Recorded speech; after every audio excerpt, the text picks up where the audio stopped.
The authorities enter the hall. The ceremony begins. Please rise.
Lieutenant Colonel Marano will deliver a short brief concerning the relevant admin information for the conference.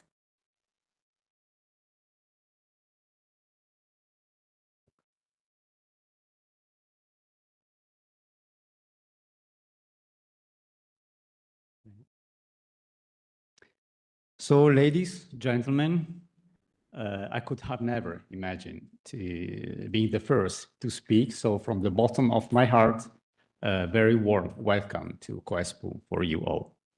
I'm Lieutenant Colonel Luigi Marano, the head of International Affairs Office, and I will brief you quickly on few and essential information to let your stay at COESPU and in Vicenza smooth and comfortable.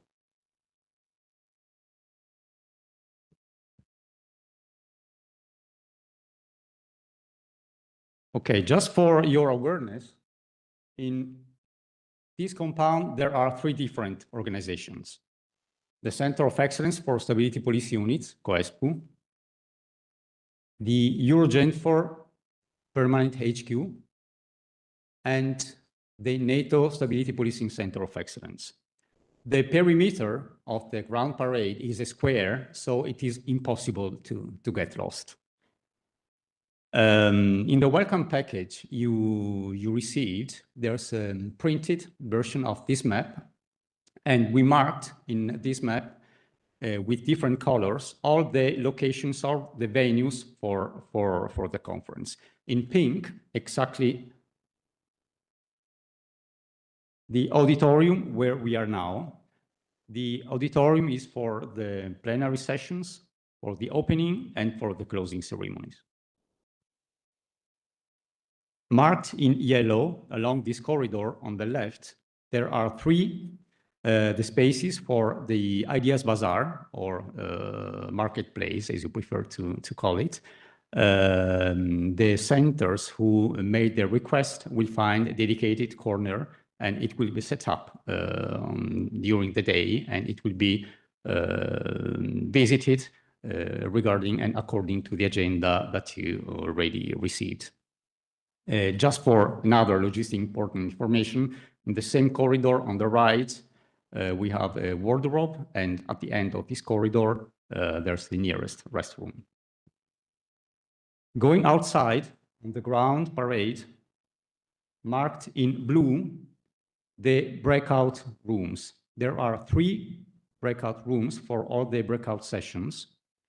In case there's a need of one more, the auditorium as well can be used, also because there are not plenary sessions and breakout sessions simultaneously. So three are already set up. In case there's the need of one more, the auditorium can be used. When you enter, you saw all the flags. So just behind the flags, on the right, marked in green, the recreational area where we will have coffee break and lunch. There are two different recreational areas marked A and B with the same colors. Just for you to know, the coffee is the same, the catering is the same, the food is the same. It's just a matter of logistic purposes. So please refer exactly on the letter you find you found inside the welcome package, and please follow the instructions already received. On the back of your page, there's a voucher Wi-Fi, so you can easily be connected to the Wi-Fi system of QESPU. And very last important information, I kindly ask you to keep the page clearly visible at all time. It facilitates your stay here, and for us, just for planning purposes, not visible page means maybe registration not completed. Additional details and information for other events besides the conference, for example, ice-breaking dinners or hosted dinners or cultural events, will be announced daily by me or by my staff, not today, to give you exactly the most relevant details. And last, I encourage you to stay tuned with the QESPU activities through our official social media. Should you have any questions, please refer to me or my team in uniform. Thank you for your attention, and enjoy the conference.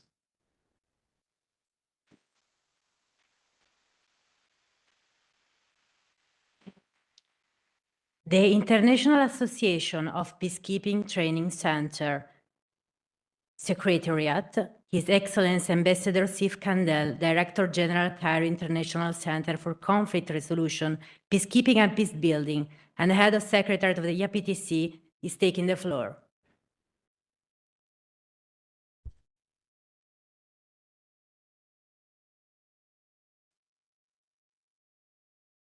Excellencies, distinguished colleagues and guests, ladies and gentlemen, it is my pleasure to join you today at the 29th Annual Conference of the International Association for Peacekeeping Training Centers, IAPTC.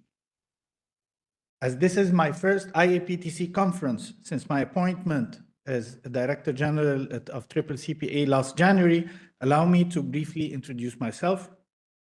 I'm an Egyptian diplomat and Director General of the Cairo International Center for Conflict Resolution, Peacekeeping and Peace Building, known as CCCPA. It is an honor to participate in this distinguished forum for practitioners and partners who share a common commitment to strengthening peace operations worldwide. CCCPA has a long-standing and valued partnership with the IAPTC. Our center is founded in 1994 under Egypt's Ministry of Foreign Affairs, and we were rechartered in 2017 to expand our mandate to include conflict resolution, peacemaking, peace building, capacity building in peace operations. Since 2017, CCCPA has had the privilege of serving as the Secretariat of the IAPTC, a role we honored to continue through 2027. Over the years, we have worked closely with member institutions to support governance, coordinate activities, and facilitate collaboration across regions, reflecting our shared commitment to professionalism, inclusivity, and the continuous enhancement of peacekeeping training worldwide. I'd like to extend my sincere thanks to our host, the Center of Excellence for Stability Police Units, QESPU, for their warm hospitality and seamless organization, not only of this conference, but also of our last meeting in Vicenza in May 2025, earlier this year, the meeting of the Executive Committee that took place here a few months ago. Hosting an IAPTC conference is more than a formal duty. It is an opportunity to bring national and regional perspectives to the forefront, share experiences, and enrich our collective understanding of peacekeeping challenges and innovations.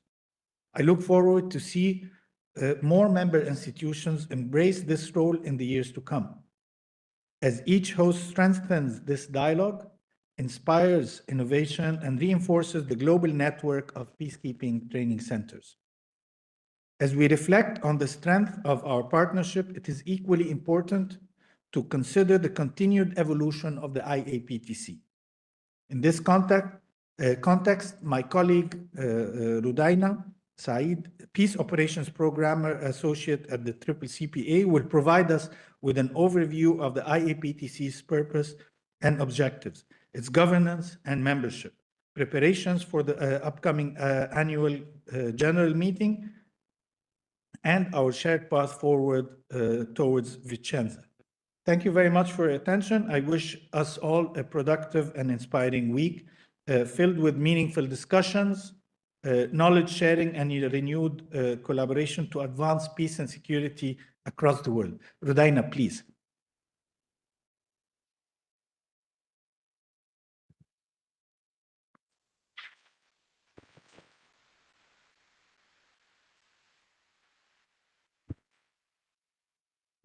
Excellencies, ladies and gentlemen, distinguished guests.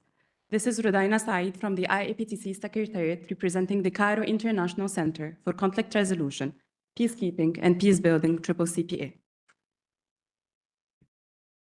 Each year, ahead of the IAPTC conference, the Secretariat provides a brief to remind members of several key aspects, such as the IAPTC purpose, objectives, and governance, the role of the IAPTC Secretariat, preparations leading up to the 29th IAPTC Annual Conference, insights about previous conferences and geographical rotation. We also shed light on membership, on preparations leading up to the Annual General Meeting, and an overview on the 30th IAPTC Anniversary Photo Contest. Dear members, I would like to remind you that the International Association of Peacekeeping Training Centers is an open and voluntary association of individuals, centers, institutions, and programs dealing with peacekeeping research, education, and training. The IAPTC promotes better understanding of peace operations, its goals, objectives, and the methods used in training for peace operations. I would also like to remind you that the aim of the IAPTC is as follows: to promulgate an understanding of training standards developed by the UN and other regional organizations, to identify emerging training requirements flowing from relevant policy matters, to promote the exchange of experience among training institutions regarding different training methodologies, to create conditions that facilitate effective networking and cooperation, and to promote gender mainstreaming in peace operations. And now, ladies and gentlemen, allow me to walk you through the governance of the IAPTC. As you may know, the Executive Committee of the IAPTC is responsible for steering the work of the association. It is comprised of the president, the past president, and the host, the chairpersons of the military, police, pedagogical, and civilian committees, the chair of the Consolidation and Development Committee, a senior representative of the United Nations Department of Peace Operations, the head of the Secretariat, as well as ex officio members. Yet the annual general meeting holds the ultimate authority over the work of the association, and it usually takes place by the end of the conference.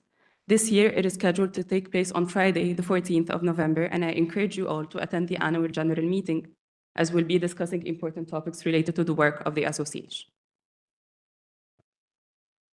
Dear members, allow me to remind you that the Secretariat is responsible for the continuing operation of the work of the association.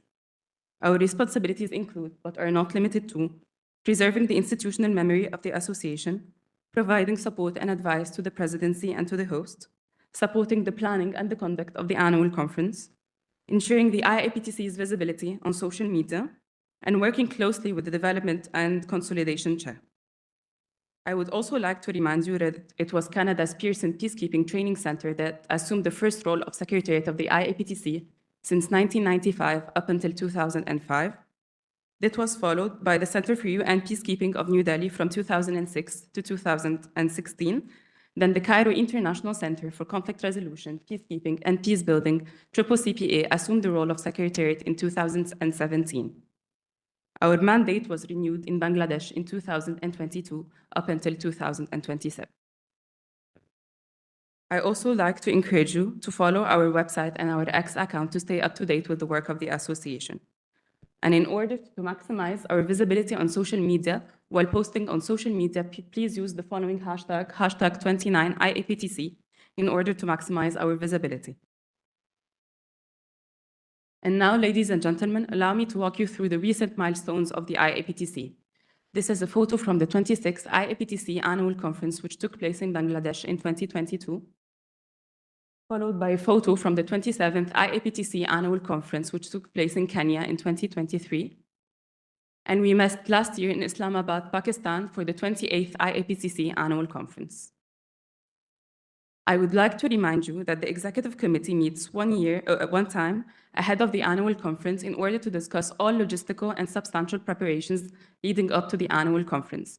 This year, the Secretary reached out to the members in order to collect their insights on themes and sub-themes for this conference. And the Executive Committee met in Vicenza, Italy, and chose the theme of this conference accordingly.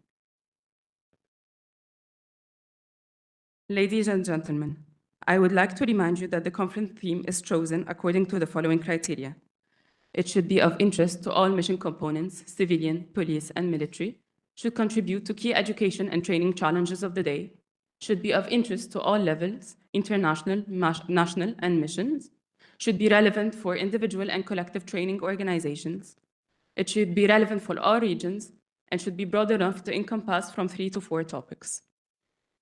And please note that all the previous conference themes were chosen according to the same set of criteria.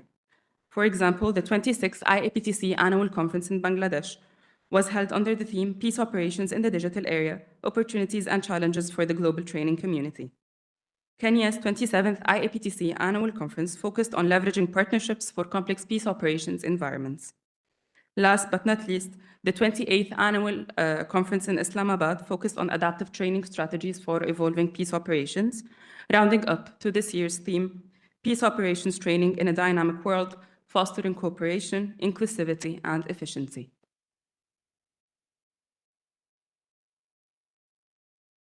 Ladies and gentlemen, I would like to remind you that the hosting of the IAPTC conference reflects a geographical balance between Asia, Africa, Europe, and the Americas.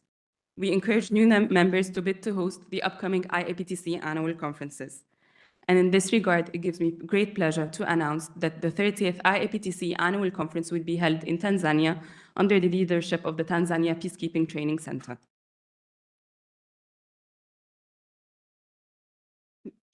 Distinguished guests, membership is open to all individuals, agencies, and organizations engaged in peacekeeping training, research, and education. Those participating in the annual conference shall be considered the current members of the IAPTC. And I would like to welcome all new members who reached out to the Secretariat in order to be added to the mailing list and become members of the IAPTC. Ladies and gentlemen, I would like to remind you once again that the annual general meeting shall take place on Friday, the 14th of November. And ahead of the meeting, I would like to encourage you to share with us your insights on suggested themes and sub-themes for the upcoming conference in Tanzania. And I would also like to draw your attention that in commemoration of the 30th anniversary of the IAPTC, the Executive Committee is launching a photo contest titled Recalling Meaningful Images and Moments in the History of the IAPTC, the results of which will be announced on Wednesday, the 12th of November. For those interested, please reach out to anyone from the Executive Committee of the IAPTC in order to get the guidelines for the photo contest. And kindly send your contributions to the emails projected on the screen. Thank you so much. Thank you for your attention. Thank you for being here, and I wish you fruitful deliberations.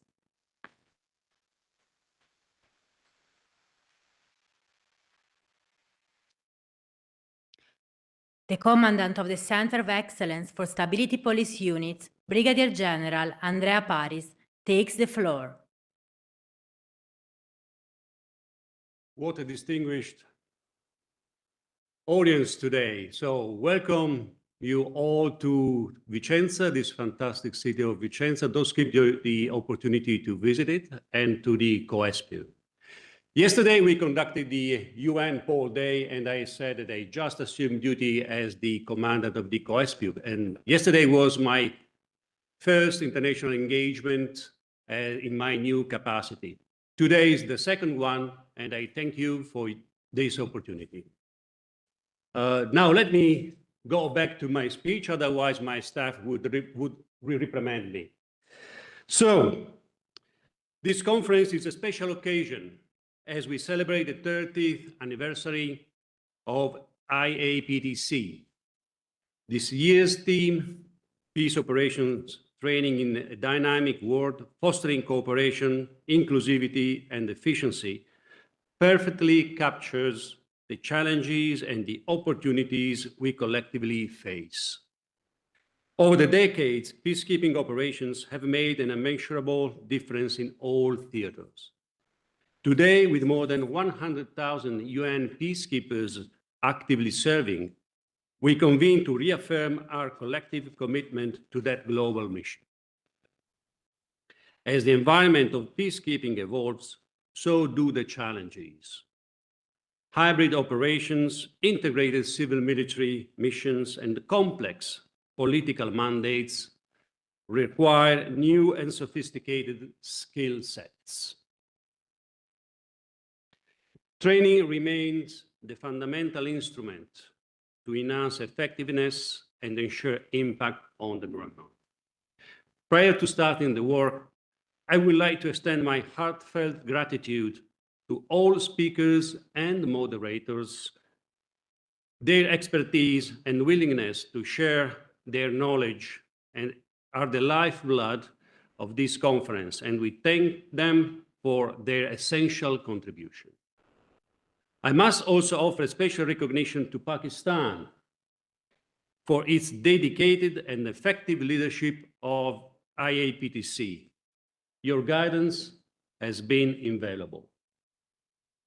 Furthermore, an event of this magnitude is not possible without the tireless efforts of many. My deep appreciation goes to the Executive Committee for their strategic vision and to the Secretariat for their unwavering support and coordination that make our work possible. The agenda of the conference was designed to address this year's subject directly. We will explore the dynamic world by addressing the new challenges and opportunities facing peace operations, the complexities of strategic communication, and the critical need to leverage technology. We will actively foster cooperation by examining how to leverage partnerships and enhance mutual engagement with host countries. We will champion inclusivity by dedicating a spotlight session to women, peace and security, and to youth, peace and security agendas. Finally, we will pursue efficiency by sharing best practices and lessons learned for effective pre-deployment preparation and operational readiness. A clear illustration of this evolving landscape can be found in the critical work done by all military, police, and civil actors involved. As a matter of fact, yesterday we seized this opportunity to pay tribute to the service, professionalism, and daily commitment of UN police to global peace and security.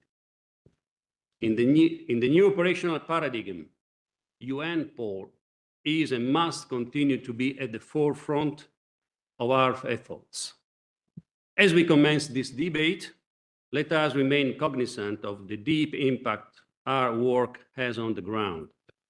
The outcomes of this conference, the strategies we refine, the partnerships we strengthen, and the innovation we embrace will reverberate far beyond this auditorium. We are tasked not only with training peacekeepers, but also with shaping the future of peace itself. On this 30th anniversary, let our discussions be characterized by rigor, our cooperation by sincerity, and our commitment by a shared vision for a more stable and secure world. I'm confident that the insights shared this week will equip us to meet the challenges of our dynamic world with renewed vigor and effectiveness. Therefore, I wish you all a productive and forward-looking debate. Thank you very much for your attention. Thank you very much for your patience. And again, welcome to Vicenza and to the COESPI.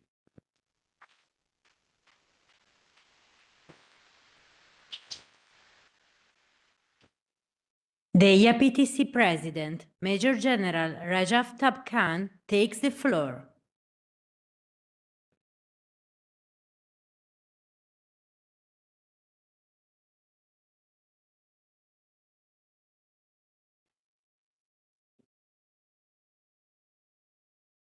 His Excellency Ambassador Sahib, Honorable Mr. Faisal Shakir, UN Police Advisor, a very respected Mr. Harinder Soor, Chief ITS, Commander QSPU, Brigadier General Andrea Paris, distinguished guests, ladies and gentlemen, I wish you all a very good morning.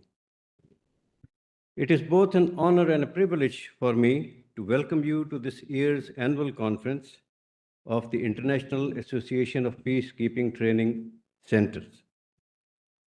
Allow me at the outset to extend my deep gratitude to the host, the COESPU, for providing us such befitting venue for our deliberations, for marvelous arrangement, and their generous hospitality. Thank you very much. As you know, IAPTC is a unique platform. It brings together a community that spans across continents and institutions. Yet, it is united by one shared mission to prepare peacekeepers, military, police, and civilians alike with the knowledge, values, and skills needed to navigate the complex realities of today's peacekeeping operation. Our work is important as it ensures the readiness of Blue Helmet, who may be deployed in some of the most dangerous corners of the globe. Ladies and gentlemen, in strengthening peace operations training globally, regional associations have always played a very vital role. Across continents, these networks link national and regional training institutions, ensuring standardization with UN principles and facilitating mutual learning. It is very heartening to see that almost all the major regional organizations and institutions are being represented here at this conference, which is also marking its 30th anniversary. Ladies and gentlemen, we meet at a time when international order is undergoing profound change. Multipolarity is a reality, regional rivalries are intensifying, conflicts are changing nature, influenced by transnational terrorism, organized crime, and hybrid actors. Though the UN budgets are constantly under pressure, demand for peace operation continues to rise. Expectations placed on peacekeepers continue to expand, from protecting civilians to countering IEDs, from building rapport with the common people to dispelling disinformation, from collecting intelligence, from collecting information and then collating it to actionable intelligence, from engaging regional actors to manage the climate-linked insecurities. And the list goes on and on. Training centers have an uphill task and responsibility to prepare peacekeepers who could deliver in these environments. This is why our work in IAPTC matters more than ever. By revising our curricula under the guidance of UN ITS, harmonizing standards, and fostering mutual learning, we help ensure that peacekeepers, irrespective from where they come from, uphold the same principle of professionalism, respect for humanity, and compassion. Over the next few days, we will discuss opportunities and challenges in peace operations in a dynamic world. How best to foster cooperation, inclusivity, and efficiency by leveraging partnerships, integrating new technologies, finding effective approaches to protect civilians, and imaginatively incorporating strategic communications. In order to prepare our men for multidimensional and often dangerous environments. Ladies and gentlemen, please remember that peacekeeping at its heart is about people. The people we deploy and the people we are sent to protect. Our task is, therefore, to ensure that the former is better trained so that the latter may live with greater respect and dignity. I encourage all of you to share openly, to challenge conventional thinking, and to listen closely to each other. For in these exchanges lies the strength of our association. Let us make this conference in Vicenza not just meeting of minds, but a milestone in strengthening peace operations worldwide. I thank you all. Thank you.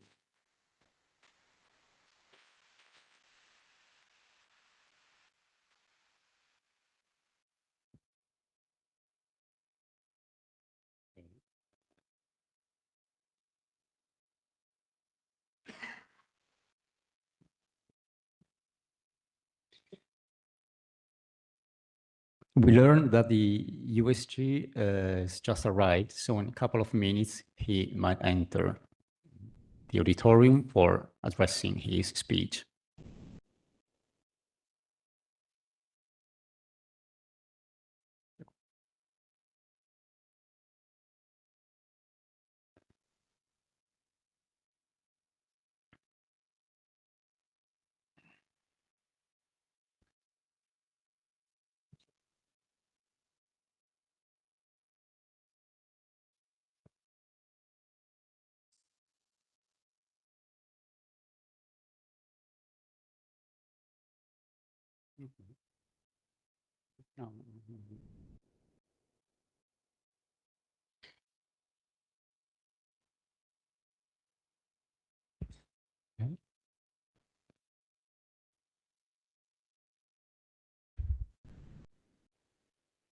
Okay, I catch the occasion just for clarification because I'm receiving a lot of questions for the ice breaking of this evening.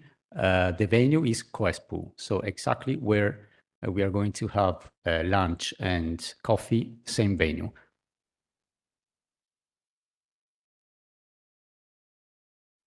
So His Excellency Ambassador Jean-Pierre Lacroix, Under Secretary General for Peace Operations, is entering the auditorium.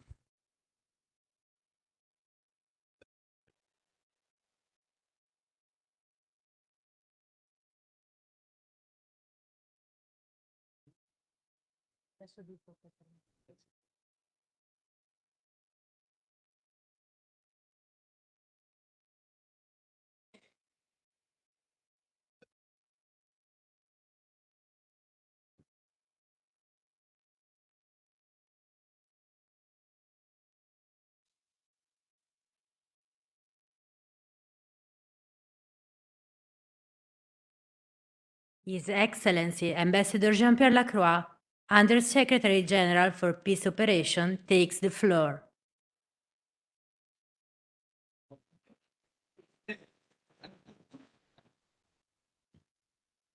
Thank you. Yes, maybe I could go. That's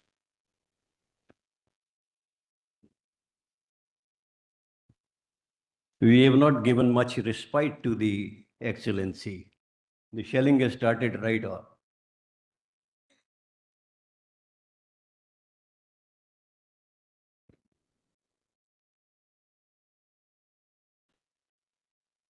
Thank you very much for your warm welcome, generals and my dear fellow at the podium, all of you friends and supporter of the UN, and my dear colleagues from the United Nations, of course, all the officers gathered here. A very good morning to all of you, and thank you very much for having me here. It's really a pleasure to be back in COESPU. I already visited once this very important institution with whom we have, I believe, one of the strongest cooperation, certainly in the area of UN police and It's been really a pleasure working with you, General, and your team, and benefiting from the vast wealth of experience that exists in this important center. So thank you very much for all of this, and of course we look forward to continuing the good work with COESPU. And of course, I also want to thank the two institutions that you represent, General, and my dear friend, Ambassador.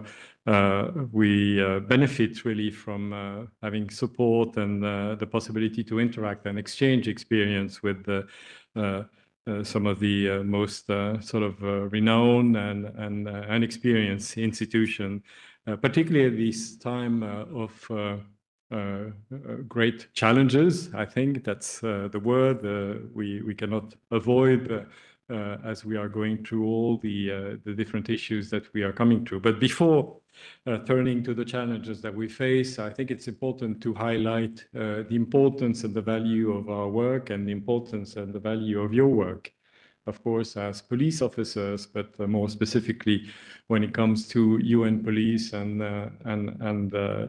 the police in peacekeeping, but also the police, the UN police experience outside of the peacekeeping mission settings.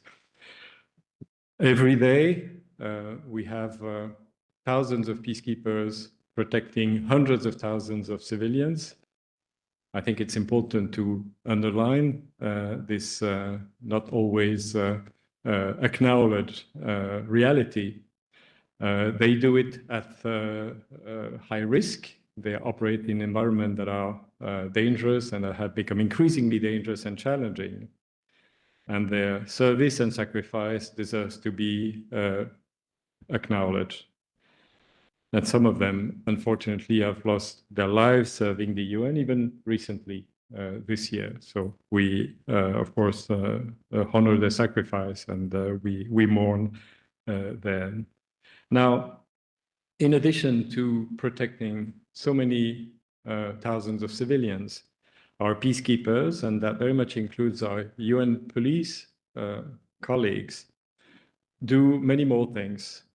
They help monitor and preserve ceasefire from unraveling. They also cooperate with the host states to further build their capacity in key areas, which are the areas of justice, police and correction, the key areas of rule of law, without which you can't build anything else. And they do it with remarkable professionalism. I would also add that this is something that we often discuss with my good friend, police advisor Faisal Shaka. The kind of challenges that we face and the host country face and the communities in which UN operates are facing increasingly demand a police type of response. If you look at the key drivers of conflict that are becoming increasingly important, transnational criminal activities, global terrorism, for example, the illegal exploitation of natural resources or all kind of illegal trafficking, this demands a police type of response. In addition to that, and this is something that we often notice in the environment in which we operate, we often operate in areas with high density of population, urban environment or environment characterized by a high number of displaced persons or refugees, IDP camps, refugee camps. Then again, if we are to provide security to these people, then we need to have police expertise. That's what is required. And we are increasingly seeing this type of phenomenon, which means that we do believe that there will be proportionately a growing role for UN police in peacekeeping and generally in what we do in terms of protecting civilians, supporting state in their capacity building effort and preserving as much as we can peace. So let us, again, make sure that we do acknowledge, but also communicate on the achievements of our colleagues from UN police, and you are all very well positioned to contribute to these efforts. Now, It is no secret that we're facing significant challenges. I think the main challenge is a political one, because our activities and the success of our activities depends, of course, on our level of training, expertise, and professionalism. But that we have it. But it also depends on the level of unity and common commitment of our member states. And unfortunately, we have a divided international community, including a divided UN Security Council. A divided UN Security Council is less in a position to support what we do in a way that is united and commit, yes, of course, the peacekeeping mandates and the mandates of special political mission are usually extended over time. But that is not enough, because we need our member states to be more supportive of the political efforts that are associated with any peacekeeping mission or anything that we do with the UN police and the other instrument that we have. Because ultimately, every single peace activities, and particularly peacekeeping missions, are about supporting political efforts. They are about political processes that need to be supported and strengthened. So we have that problem, and of course it's difficult to address. I know that calling our member states to realize that they need to be more united and more supportive to the political processes that our colleagues deployed in the field are supporting is very aspirational, but I think we need to keep emphasizing the importance of that message. Now, the second challenge we face is an operational one, and I think you're all aware of what that means. It means that we are faced with increasingly daunting challenges that affect the security of our colleagues, but also the security of the people we are mandated to protect.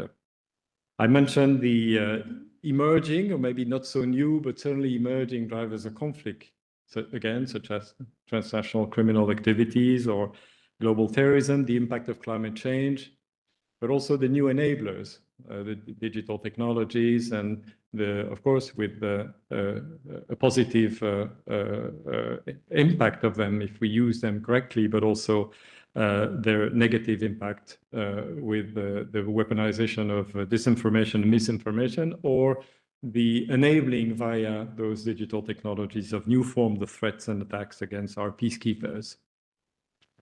Now, in addition to that, the conflict themselves are becoming more complex and more multifaceted. They're increasingly interconnected. I think we've seen that with the conflict between Russia and Ukraine, which had a very significant impact on the supply of food commodities at some point, which led the UN to intervene to try to mitigate this impact. And also the fact that with social networks, anything that happened anywhere becomes instantaneously sort of propagated elsewhere in the world, and that turns issues that are of more of a local nature or a regional nature of issues to issues that are that have a global impact and sometimes a major impact in domestic politics. This is what we're seeing with the current situation in Gaza. So we have to adapt to these operational challenges, and this is something that we do with your support, and the training, the constant adaptation of our work,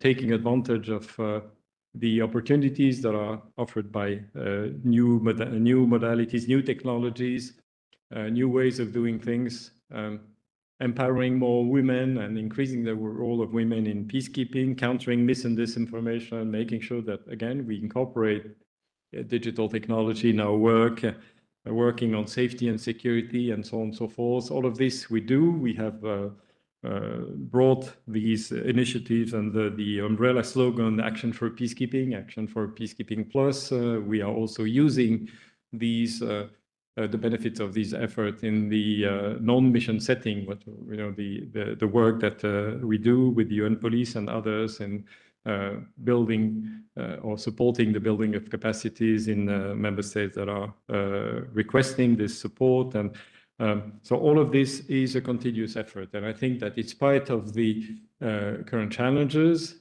we need to continue this. And the need for training is critical, more important than ever. If I were to single out two issues where I believe that we need to have a particular effort, of course, one of them is digital technologies and the various sort of sub-dimension of these.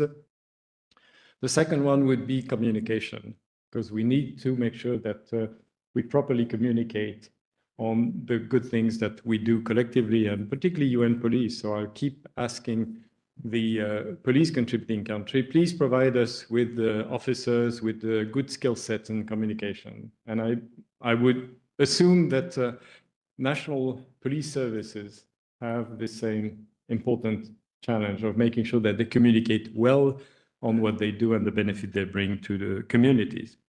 Now, the third challenge that we have is financial. It's not new.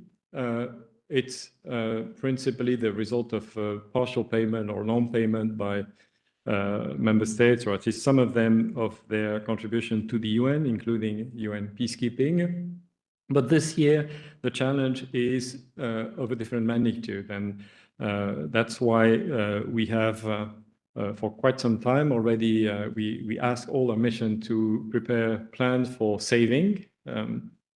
Minus 25%, minus 15%. We told them, please make those two plans, make sure that you are ready if you have to save cash for the current budget year, which is July to June next year, and as far as peacekeeping is concerned.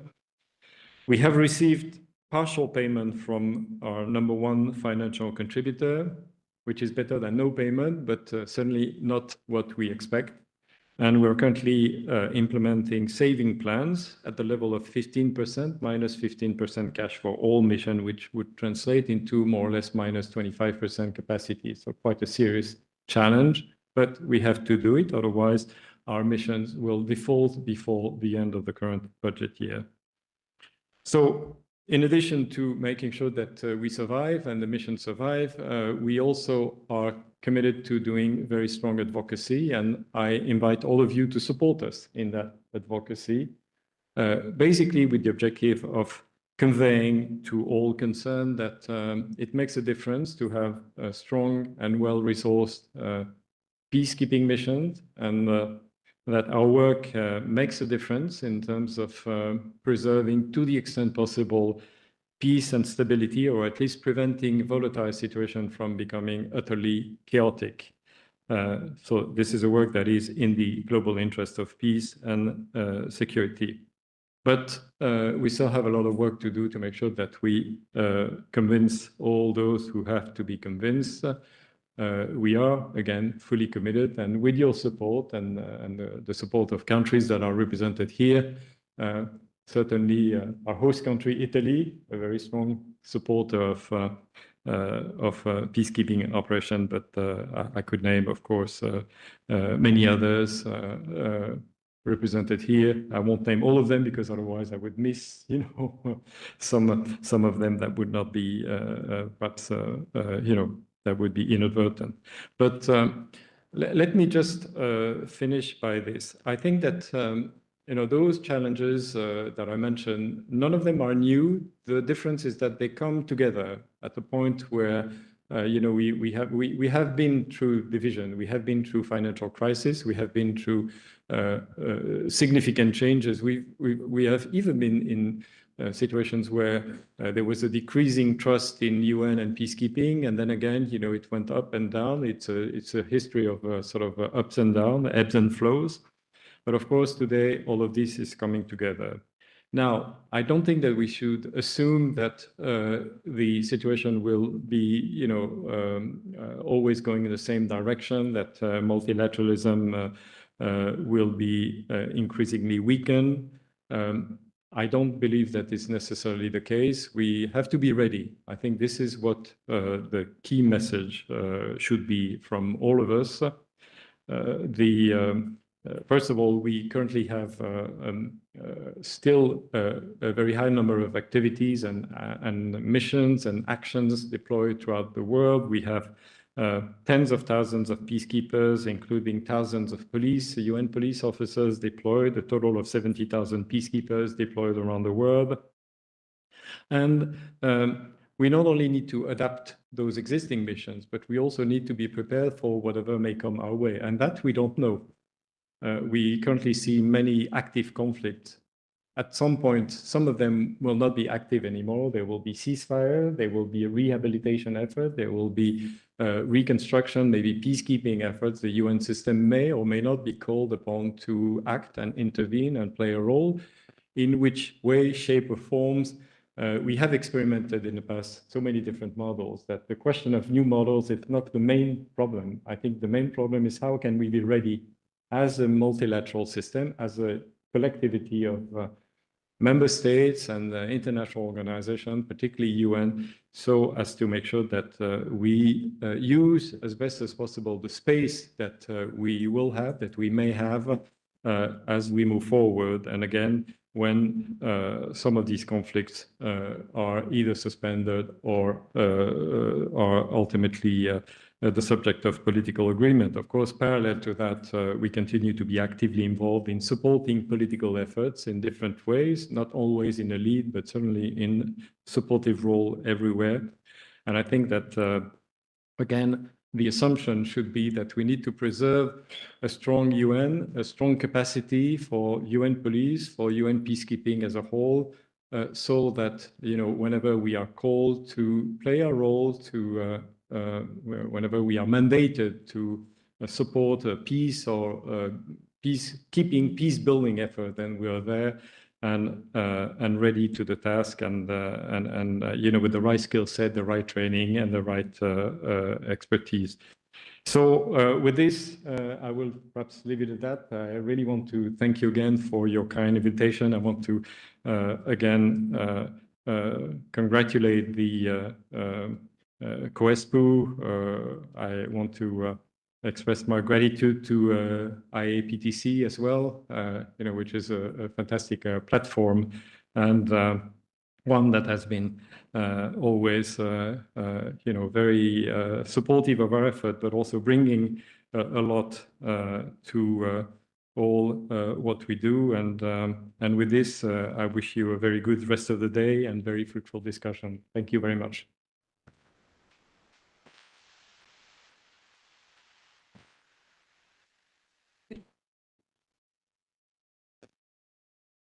Ladies and gentlemen, you are now invited to take a group picture at COESPU Parade Ground. After that, please enjoy a short coffee break in the COESPU Recreational Area. 29th IAPTC Annual Conference will resume at 10:30. You can leave all your belongings here, including your hats.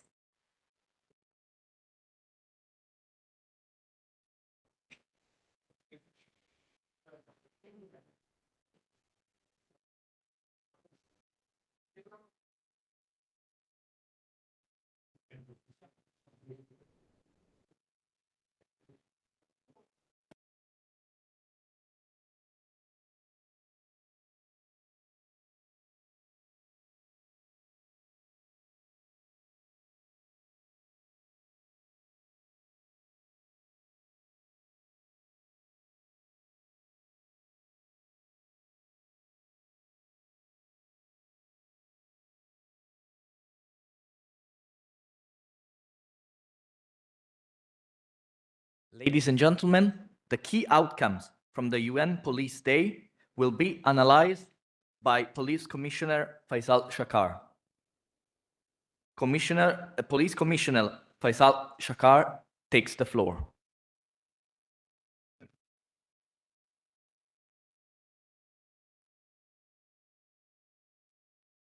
Ladies and gentlemen, good morning. It's a pleasure for me to be here today to report to you the outcome of the United Nations Police Day, which was held yesterday in the same venue. Let me start with the words of appreciation to the Secretariat of IAPTC and the organizers of this year's conference. The COESPU, with whom we have enjoyed a long-standing and productive relationship, it's only with their support that we are able to run the UN Police Day within the framework of annual IAPTC conference for the 5th time in a row, as we did in Peru, Bangladesh, Kenya, and in Pakistan last year. For UN police to maximize our operational impact, it's critical that all officers, which we source from close to 100 different member states, are empowered with shared vision and mindset. That is why the Strategic Guidance Framework for International Policing, which we called SGF, was developed. It helps to ensure consistent United Nations support to host state governments. In order to operationalize SGF, we launched in April 2019, together with our colleagues from DPO's Integrated Training Service, the UNPOL Training Architecture Program. Within the framework of this program, we managed to develop new as well as revise the existing training courses based on SGF and in alignment with United Nations Police recruitment procedures. Starting from June 2022, we have delivered a total of 18 certified instructor development courses for the benefit of more than 385 police officers all over the world, from comprising approximately 73 countries so far worldwide. Last year, we organized the first ever such course in French with the cooperation and support with the OIF, Organisation Internationale de la Francophonie. Another course is being conducted in Angola as we speak now here. It will benefit 4 Portuguese-speaking countries, and we hope to bring more emerging police contributing countries on board once it is completed. In accordance with our core values and principles, the United Nations member states were and continue to be invited to join the program. We look forward to working with you, all of you, during the program's next steps. Speaking of the way ahead, I want to highlight a few important initiatives that we discussed during yesterday's event. First of all, we will conduct a series of online meetings for the benefit of all previously certified trainers to update them on the latest developments and advise on the modalities of the delivery of job-specific end-user courses for prospective individual police officers joining the United Nations missions. Secondly, together with the Chief ITS, we agreed to start running the joint certification courses. As you know, until now, ITS was offering the member states 2-week train the trainers course for the STMs, while Police Division was conducting the 3-week certified instructor development course for job-specific training. From 2026, we will invite member states to nominate their officers for peacekeeping instructors for the joint 3-week course, thus saving a lot of money and time for both member states and the secretariats. Rest assured, the quality will remain high as we will keep certification procedures at the same level like we did in the past. In addition to the above, during the UN Police Day, we discussed various training delivery modalities which member states were sharing with us. For example, Argentina runs a unique 9-month pre-deployment training, inviting neighboring countries for their course. Early this year, Australia has run a complex 5-week training for the benefit of Pacific nations. The ongoing course in Angola, which I mentioned before, provides a complete package for new and emerging police contributing countries. In 6 weeks, we build the training capacities of host country and run the UN standardized pre-deployment course. We believe that having such menu of options can help member states to identify the best model which suits them. From our side, United Nations Police will continue to support such initiatives by arranging composition of UN training teams, providing relevant staff and expertise. And finally, by running the mandatory assessment procedures for candidates called UNSAT. We are convinced that our strong partnership with various agencies, especially OHCHR, UNITAD, and UNODC, will lead to improved performance through the development of comprehensive training materials and delivery of training courses. At the beginning of the next year, in February, we intend to hold the UN Police Week, where the Security Council will be briefed on all the initiatives that have been taken in 2025, including this one. I thank you all for your patience as well as listening to this short brief. Thank you.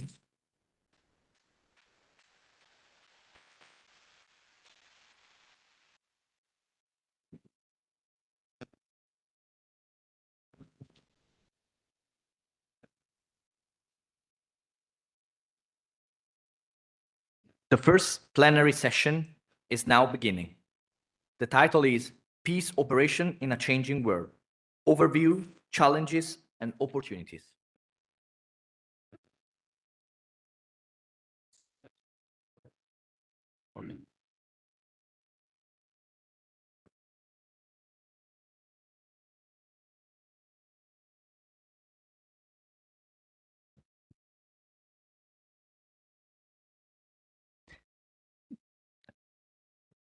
The moderators are welcome to join the podium.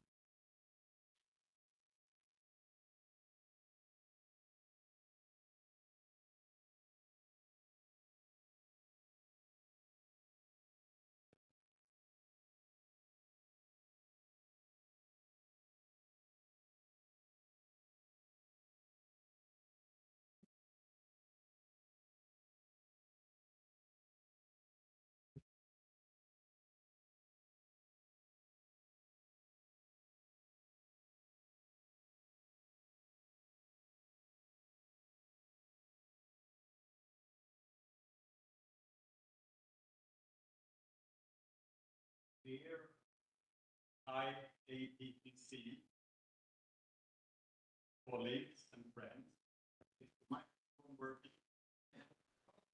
Can you still hear it? There it is. Dear COESPO hosts, Paris, congratulations to your important and meaningful new position. Dear Executive Committee members and teammates, it is a very special and treasured sight to see the IAPTC membership and conference participants gathered in a single inclusive auditorium.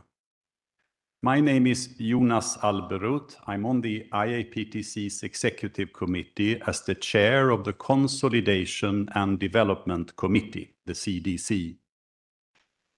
On this, our first day, when we are dressed up and all, we may give a slightly formal impression, but that is primarily an illusion.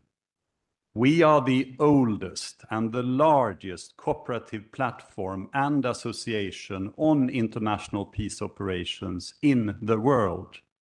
Institutionally, and in many cases personally, we know each other well from before, and we are here to engage in collegial, straightforward, problem-solving, innovative, out-of-the-box, candid, and here comes a key word, informal exchanges and discussions. Please feel a shared responsibility to try to transfer us as a collective into that particular mode and mindset as quickly as possible. The ties and scarves around our necks should not signal formality, but instead be seen as symbolic ties between colleagues and peers. First, two brief agenda updates. An IAPTC conference and working week is an organism. It's alive. It constantly moves and changes form, primarily driven by real-time proposals and requests from you, our members and participants, and some logistical realities and adjustments. After this session, there will now be a spotlight session with two key updates from UN-ITS and the UN Peacekeeping Ministerial that took place in Berlin earlier this year. We will present the speakers when we arrive to that point in the agenda. This will be an approximate 30-minute session here in the plenary. And this evening, in the beginning of our icebreaker dinner, I would very much like shortly to meet with the representatives of our regional association, i.e. the AAPTC, the EAPTC, APSTA and ALCOPAS, that will brief and update the IAPTC conference on Thursday at 12 o'clock. If we could informally convene at the very beginning of the icebreaker dinner this evening, I would appreciate that very much. Now it's high time to kick off the first plenary session of our conference under the heading Peace Operations in a Changing World Overview, Challenges and Opportunities. This is a 90-minute, approximately, long session. Our aspiration is to try to shed light on some of the current challenging and contradictory peace operations trend from 4 complementary perspectives. We benefit from the presence of the Undersecretary General for UN Peace Operations, Mr. Jean-Pierre Lacroix. There is a lot of talk of the UN's lack of rapid deployment capability, but you counted that this morning and were able to arrive just in time for your keynote address, and we are very grateful for that as a collective. We will also benefit from a European perspective, and this is part of the IAPTC's standard operating procedure. When we convene in a particular region, we try to highlight and shed light on that region's contribution to peace operations and crisis management operation. Therefore, on the panel, we have Mr. Fergal O'Regan, the head of the European Security and Defence College, abbreviated the ESDC. We also have Brigadier General Pietro Carossa, who is the Chief of Department of International Relations and Military Police at the Carabinieri General Headquarters, who will provide us with a combined Italian/Carabinieri perspective. And we also have the privilege of being updated from the field by Mr. Rolf Holmboe, who is the head of mission of the EU advisory mission in Ukraine. And he will provide us with a current EU field mission perspective. We will, as opposed to what is stated in the program, start with the mission perspective. Now when we know that we have a functioning IT connection with them, and because ultimately our work is about creating the best possible operational prerequisites for international peace and crisis management operations. I hope that Mr. Holmboe will be able to illuminate a little bit what is actually happening in Ukraine and the scale of and the ferocity of the ongoing war. To talk a little bit about the role, responsibilities, priorities and challenges of the EU mission deployed to Ukraine. To tell us about the EU's most important partners in the field, and what he expects as a head of mission when it comes to preparations and pre-deployment training in relation to his personnel. Perhaps talk a little bit about an estimate on the near and midterm future developments, including a possible ceasefire agreement. And finally, to reason with us on different options on how an international monitoring and support operation in Ukraine might look like once the hostilities have finally ceased. And with this, I hope that we can hand over the word and our attention to Kiev, Ukraine. Please. Yes, can you hear and can you see me?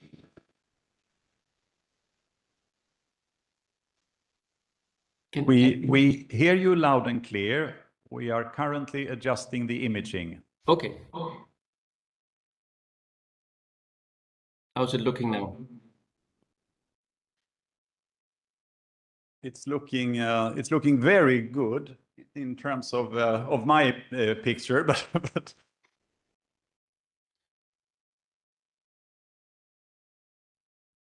I can see you very nicely.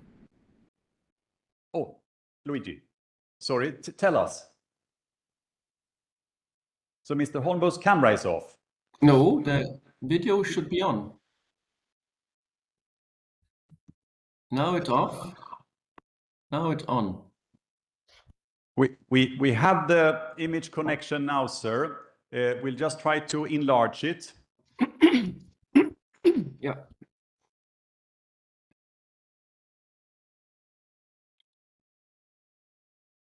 But this is a peacekeeping auditorium that have all been in the same situation.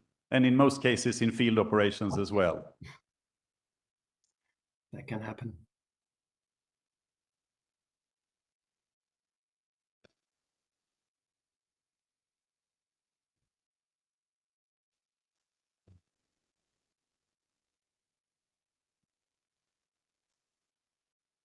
So Luigi will start the intervention and continue to work on expanding the picture. Yeah, excellent. So Rolf, we hear you loud and clear, and we can at least see you, and hopefully we will be able to enlarge the picture in a few seconds. So you may start with your intervention. Okay, thank you very much. And thank you also for this opportunity to talk a little bit about both the mission that I command, but also the situation in Ukraine. EUAM Ukraine, it is the EU's advisory mission in Ukraine. Is a mission we are authorized at 438 persons in theater. We work in a number of fields, and we have experts from the police, from gendarmerie, prosecutors, judges. We have reform experts and other expertise in the investigation and prosecution of international crimes. We are a very diverse mission. We work basically along two main lines. One line is to support Ukraine in the reforms in the civilian security sector, which now also form part of Ukraine's EU accession process. So that has taken on sort of a life of its own, and it's something that law enforcement agencies and all of the civilian security agencies are undertaking at the same time as fighting a major war. The other part is to support Ukraine in the massive wartime challenges faced in the civilian security sector and by the law enforcement agencies. Some of the things that we undertake, for instance, on the reform side, is also integrated border management. Maritime security is a whole chapter for itself. The prevention and interventions against organized crime, smuggling of small arms and light weapons, and the whole reform process in the civilian security sector that will allow it to live up to EU standards and thus be ready for EU accession at some point in the future. On the side on the massive wartime challenges, there basically we support not only the police and the National Guard in its roles within the war-affected areas. And the war-affected area is roughly an area the size of Austria. And roughly 40 to 50,000 National Guard, so law enforcement officers and national police law enforcement officers are there to help and protect the civilian population remaining in the area in a situation that is extremely volatile. Not only do we have millions of mines that are still present in these areas, some of them because of rains and storms, they are migrating mines. We also have incessant bombing from the air that reaches quite deep into the war-affected areas and can also target civilians, can certainly target law enforcement agencies and the National Guard as well. And for that, we have, for instance, helped train their trainers and help develop their curriculum and help develop their command capabilities for stability policing, building up or helping them to build up a sustainable training capability that could train 40,000 law enforcement officers last year and this part of this year in their roles in the war-affected areas. Our partners are basically all of those. There's 14 agencies that go into the civilian security sector, but we deal with the national police, of course. We deal with the National Guard, which has it's a gendarmerie type entity and has law enforcement capacities and capabilities as well. We work with the National Security Framework, which is the Security Service of Ukraine, the Foreign Intelligence Service of Ukraine, and the National Security and Defense Council. And we also work with their challenges, the hybrid threats challenges or hybrid warfare challenges, the protection of critical infrastructure, which is a huge problem at the moment. I'll revert to that a little later. Rolf, Yeah. this is Jonas again. I'm sorry for interrupting. We are doing everything we can in order to have you on the big screen. If your camera is on, could it be the case that you have the camera shutter over your lens? Oh, let me have a look. Oh. Is that helping? It's Yes, I can see. I can see that it's helping now. And I hope this symbolism will apply to Ukraine as well, that there will be light in the near future. Yeah. But now you are with us, Rolf. Please continue. Just go with your flow. Okay. I was talking a little bit about the partners that we have, working both with the National Guard, the National Police, the national security agencies. We also work with the Office of the Prosecutor General. One of the big tasks that we also undertake is support for the investigation and subsequent prosecution of international crimes committed. There's roughly 195,000 cases that have now been registered that need to be processed and perhaps compiled into larger files for the prosecution of international crimes. This work may ultimately perhaps link to the special tribunal that was set up in May of this year. The special tribunal that will take on the crime of aggression once the tribunal has been properly established. The ICC is also working here, and of course there's the courts in Ukraine that might also be hearing a number of these cases. Other partners also include specialized agencies that work, for instance, in the prevention and investigation of organized crime, financial crimes, very specialized policing teams that are also very necessary in a situation where the situation in Ukraine is so volatile as it actually is. Just a word about the situation in Ukraine, because it sort of goes to the challenges that my mission is facing. Obviously, I mean, we are not in a pre-conflict or post-conflict or, for that matter, any peacekeeping situation. We are in an in-war situation. So all of what we undertake in under the conditions of war.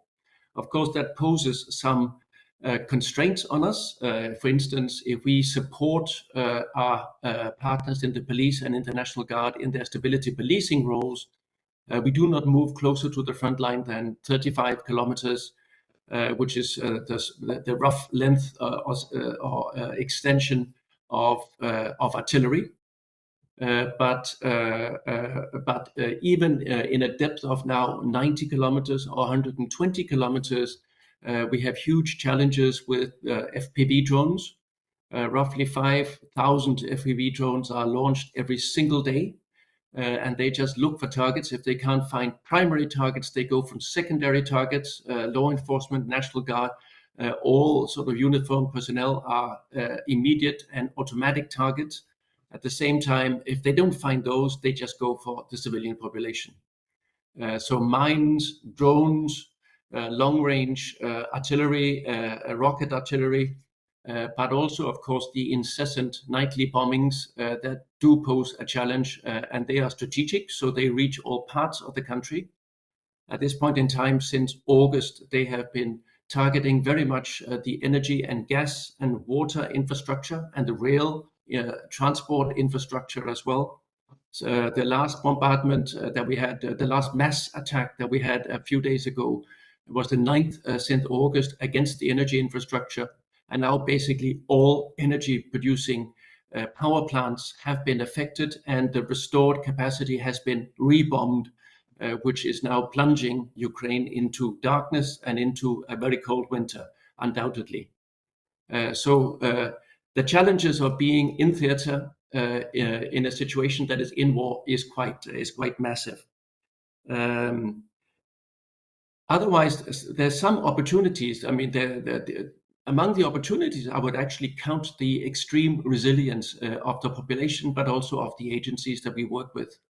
Not only are they overwhelmed by the new tasks they have at hand, helping the civilian population in the war-affected areas, which are areas and also tasks that fall out of their normal duties. But they also have to dispatch some of their personnel to the front to help fight the fight against the Russian forces. The National Guard has the largest bulk of its forces are fighting at the front line. Some of the best units in Ukraine now come from the National Guard. The police have units, the State Border Guard Service have units, the Security Service of Ukraine has special units, all operating in frontline capacities, which is also taking away, of course, their ability to carry out their normal tasks. So the situation we have is not easy, but the resilience that our partners are showing every single day is quite marvelous in that respect. For us as a mission, our personnel, of course, needs very good training. Both our civilian mission members, our police mission members, and our mission members that have some sort of military background or had some sort of military background and military experience. The training that they need, of course, is the heat training that goes by itself, but it's also extremely important for us that they understand the specific context of this conflict. Many of the heat training courses, of course, relate to the asymmetric wars that we've had for many years. This is not an asymmetric war. There's no particular risk of being kidnapped, but the risk of being affected by something coming out of the air is much greater. So we've had to invent our own air war heat module so that people can be properly trained in the conduct of air war and what happens and what is the difference between outgoing and incoming fire. What kind of explosion are people hearing? There's a difference between a surface-to-air missile, a SAM going off, but it gives a very loud explosion, and of a cruise missile or a ballistic missile actually impacting, which is a different sound. When we have the mass attacks in Kiev or in Odessa, where we are also functioning, in Dnipro, in Poltava, where we are also, or in Lviv, the mass attacks can last 8 to 10 hours, sometimes of incessant bombing, and you hear explosions roughly all the time during this period. So that is a challenge that it can be mitigated, it can be overcome, but another part of the training that we really need people is to be able to handle stress. And not only the combination of sleepless nights, but also of the incessant bombing that sometimes can get very close. And it does induce some stress on all of us, and that stress needs to be managed. And for that, we draw upon the Folke Bernadotte Academy. We draw upon other partners that help us in provide sort of good guidance and support and training in stress management.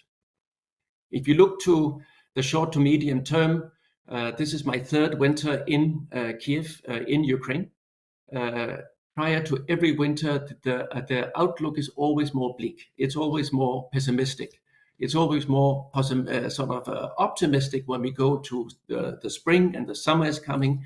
Then outlooks always become more optimistic. I think it's a human trait. But that being said, this winter is looking actually to be the hardest, possibly a defining winter of the war.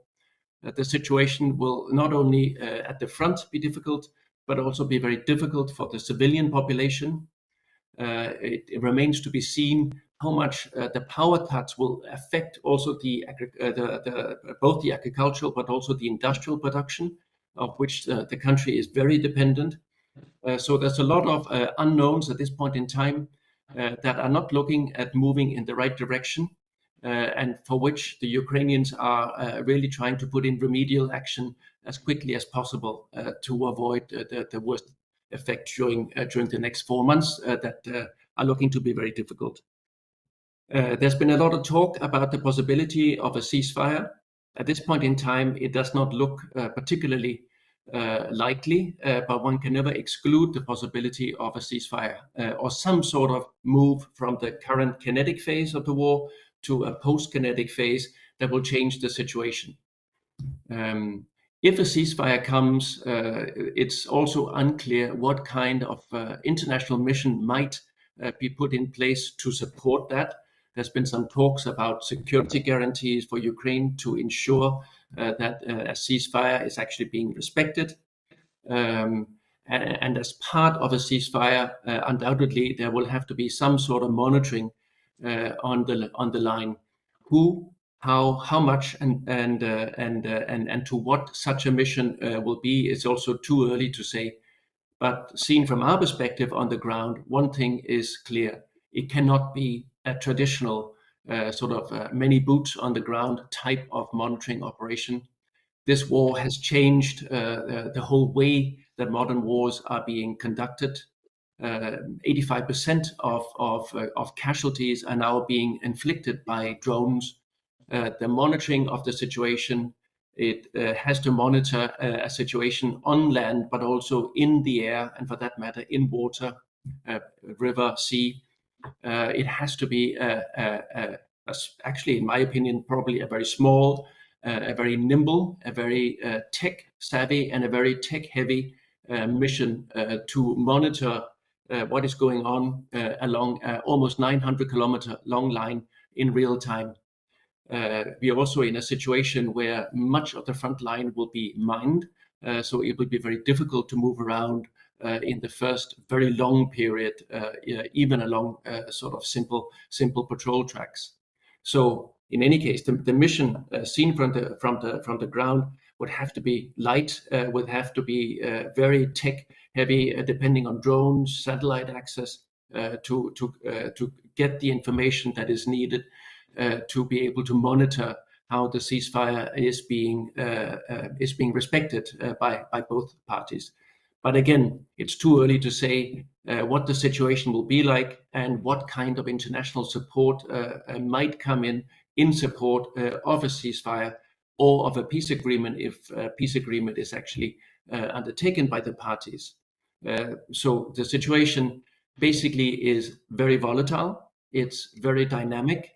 And as a mission, and for other missions also in country in Ukraine, you have to be able to negotiate such a difficult and very dynamic situation and be able to adjust and adapt flexibly to the new situations that arise.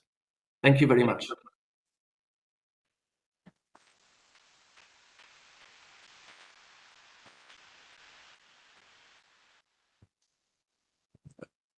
Thank you very, very much, Rolf, for such a comprehensive and flowing overview. As head of the EU mission in Ukraine, you find yourself almost in the inverted situation in relation to our colleagues from the UN, i.e., you are heading a prioritized mission which member states of the European Union invest heavily in. And it's important also to emphasize the fact that contributions to EU missions, partnerships in EU missions are open also to countries that are not members of the European Union, of course, and there are significant such contributions as well. But even though you are in that particular situation, what is on the top of your wish list in terms of additional support from EU member states and third country contributors? At this point in time, where we still have an in-war situation, what we need is to have the expertise that can support our Ukrainian partners in the key areas that they need. When we talk about the post-kinetic phase, what is clear is that the situation in the war-affected areas will become very volatile indeed. You will have several dynamics that will start. You will have a demobilization of those soldiers that have been fighting now almost 4 years at the front with very little relief. New soldiers will come to the front, but the demobilized soldiers will come back to regain their families. There will be civilians coming back into an extremely dangerous situation in the war-affected areas. So for that to happen, we need to be able, and others need to be able to scale up their support for stabilization. And in our case, we support the police, the National Guard, and the Prosecutor General, both in ensuring the rule of law, but also ensuring the safety and security of the civilian population in these areas. So for that, What will also be needed, undoubtedly, it will be equipment of various sort that will allow these agencies and other government functions to actually come into place and be effective. But the biggest priority right now might very well be generators. The effect of the bombing against the energy infrastructure has been quite devastating this time over, sort of building up over the last 3 years, a little more, and now it's looking like it has a big effect. So generators, equipment that can allow mobile operational equipment that can allow the law enforcement agencies to function in a safe way, but also in a way that they can avoid bombing by not being in one place for too long a time. That would be hugely important. And yes, we do have other nations that can join the mission. Those that have entered into an agreement with the EU in Brussels, our civilian operations headquarters in Brussels. For instance, we have agents also from Switzerland, Canada, and Norway in our mission at this time. Again, thank you, Rolf, for grounding us in your mission realities. We will now expand the regional/EU perspective and transfer ourselves over to Brussels and to you, Fergal, as head of the European Security and Defence College. Please.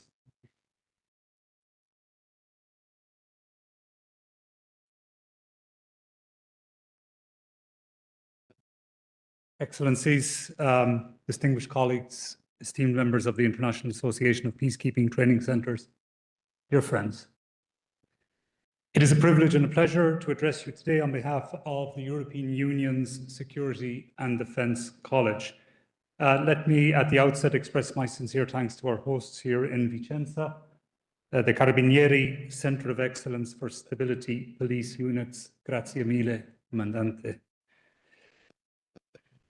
The UN has served as humanity's historical collective response to conflict and injustice. It is a forum for dialogue, a guardian of the Charter, and a builder of peace. The EU is itself a peace project, one that transformed the continents marked by war and division over centuries into a community united by law, including fundamental rights, democracy, and solidarity. Through its common security and defence policy, the CSDP, the EU now acts as a security provider far beyond its borders, based on the values and principles that underpin the Union. As I've mentioned, the respect for fundamental rights, the rule of law, and democracy. Since 2003, it has launched multiple civilian and military missions and operations across 3 continents in close partnership with the UN and regional organisations. Together, the UN and the EU represent complementary expressions of multilateralism, both founded on shared values and a shared commitment to human dignity. Of course, over time, peace operations have evolved from traditional ceasefire monitoring to multi-dimensional missions that support the protection of civilians, the reform of justice systems, the disarmament of combatants, and the rebuilding of institutions.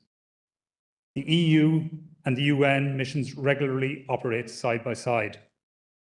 This cooperation reflects a broader truth, that peace building is a shared responsibility. The partnership between the EU and the UN is already well structured through joint declarations on cooperation, shared planning frameworks, and operational coordination mechanisms. The complexity of today's security environment demands that we coordinate, that we complement each other, where every actor contributes according to its comparative strengths. Our international environment is, however, increasingly unstable. The character of conflict is changing, and so too are the challenges faced by peace operations. We are witnessing, and it's been mentioned already, the rise of hybrid threats, the deliberate blending of military, political, economic, and informational tactics to undermine stability and erode trust. Amongst these, foreign information manipulation and interference, known as FIMI, has become a serious and a persistent danger. Disinformation campaigns, and we have seen this often targeting international missions and their personnel specifically. This is one of the amazing things, the absolute capacity to target down to the individual working in the missions and operations. They distort perceptions, weaken legitimacy, and divide societies from within. At the same time, cyber operations and the misuse of emerging technologies have blurred the line between war and peace. It allows for deniability and to extend aggression without the immediate consequences for those that use those methods. Conflicts now unfold as much in the digital domain as in the physical one, where narratives can be weaponized as effectively as arms. The global strategic landscape is also marked by growing geopolitical competition, a resurgence of state-centric rivalry, and the erosion of trust in multilateral institutions. The paradigm that internationally recognized borders cannot be redrawn by force is threatened, notably by Russia's unprovoked, full-scale war of aggression against Ukraine. We are now seeing high-intensity conflict by a major power for the first time since the end of World War II. Russia's efforts are not limited to Ukraine, however. We confront its efforts to destabilize, exert influence, and exploit in multiple domains, not least across Africa. There are other threat multipliers. Climate change most seriously affects fragile regions, causing mass displacement. Transnational organized crime further amplify fragility, creating conditions in which peace operations must constantly adapt. Technological innovation, I've mentioned already, cyber hybrid threats, adds another layer of complexity, but also of possibility. If misused, it does become an instrument of manipulation, surveillance, or destabilization. However, when used responsibly, technological innovation offers us a possibility to enhance our work. AI can analyze complex data, optimize decision-making, and develop predictive models for crisis management. Virtual reality, and we are using this at the IAPTC, can revolutionize training scenarios, and the integration of advanced data analytics and machine learning can enhance operational insights. As we face the threats of FEMI, hybrid threats that combine cyber, physical, and cognitive elements, and other emerging challenges, it is essential to prioritize robust cybersecurity and cyber defense measures to protect our critical infrastructure and sensitive information. This includes advanced threat detection systems, enhancing incident response capabilities, and promoting a culture of cyber awareness. By harnessing technology responsibly, bolstering our cyber defense, and developing effective countermeasures, we can unlock the potential to complement human judgment, foster collaboration, and improve our collective response to threats. In this context, cooperation between the European Union and the United Nations is not optional, it is essential. The UN offers universal legitimacy and decades of operational experience. The EU also brings legitimacy. We are, after all, also a peace project. It is noteworthy that those states that have themselves suffered the oppression of totalitarian regimes saw in the EU project, in becoming EU member states, a means to achieve effective freedom and self-determination, standing on an equal footing and enjoying the benefits of the rule of law, deep democracy, and fundamental rights. In its external dimension, the EU also provides a regional comprehensive approach that integrates security, development, governance, and humanitarian assistance. Together, the EU and the UN can act across the entire peace continuum, from prevention and crisis management to long-term peace building. And we heard Ralph explain specifically what the challenges are ahead with Ukraine, and that can also be applied in other domains. To be effective, however, cooperation must also be strategic and prioritized. No institution, however capable, can address all crises. Our efforts must focus where they can make the greatest difference, where combined action produces genuine sustainable results, and where local partners can eventually take ownership of peace. Amid all these challenges, one truth endures. Peace operations succeed or fail, and they can fail, not because of structures or mandates, but because of people.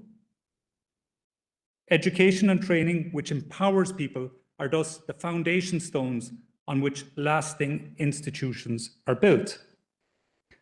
Foundation stones of buildings are not always immediately visible, but without them, structures will collapse. Institutions are after all, not abstract entities. They are living systems, reflecting the words of Jonas. Shaped by the knowledge, ethics, and professionalism of the individuals within them. Without well-trained, well-educated personnel, even the most carefully designed structures remain fragile. Education transforms good intentions into effective governance. Training transforms shared values into shared practice, and continuous learning turns temporary missions into sustained capacity. Underpinning strategy is a deeper level, namely a culture of common values and principles of democracy, rule of law, and fundamental rights. If strategy is the why, it must always rest on who we are at its most fundamental level. I remind you that the mission of the European Security and Defence College is to create a common culture in the common security and defence policy. If this culture, and culture meaning the shared values and principles, is at the essence of what we are and what makes us effective. When we share these values and principles, we can cultivate mutual respect, understanding, and empathy, essential qualities in multinational and multicultural operations. The European Security and Defence College plays a unique role in this landscape. We are not a single institution with ivied walls. We are a network, a community of more than 250 civilian and military training bodies across the European Union and beyond. These include defence academies, police schools, diplomatic institutes, and crisis management centres, all working together to strengthen the professionalism and coherence of the EU's common security and defence policy.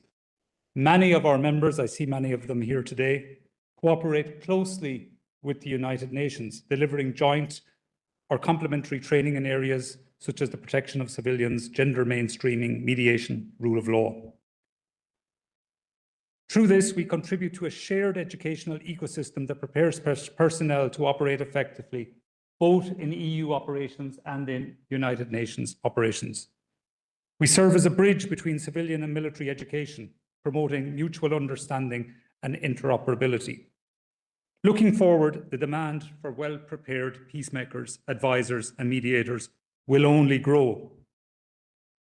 The conflicts of tomorrow will be shaped by non-traditional actors, digital threats, and transnational risks.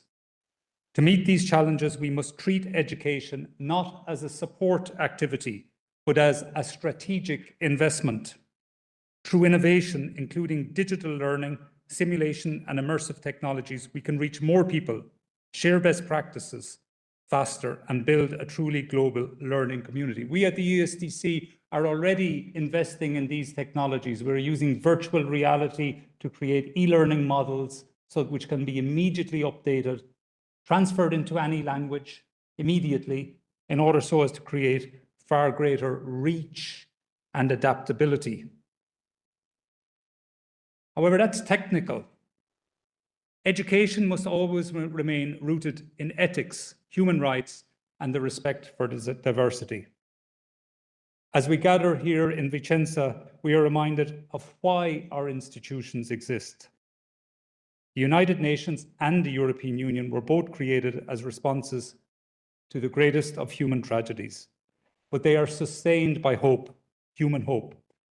I reach back to the spirit of the 1940s, put ourselves in the shoes of those from 1945 up to the creation of the European Union. It was all part of the same process, the same response to the same existential threat. When our predecessors dared to imagine a new world where peace would replace conflict and where fundamental rights would replace autocracy. They are proof that cooperation, law and fundamental rights, and knowledge can prevail over conflict and fear. That hope endures in our work, our collective work here together, and that's why we're here in the training centres, the academies and the classrooms that all of you represent. I'm very honoured to be with you, and I'm very look forward to the reflections. Thank you very much, Jonas, for giving me the floor, and over to you. Thank you.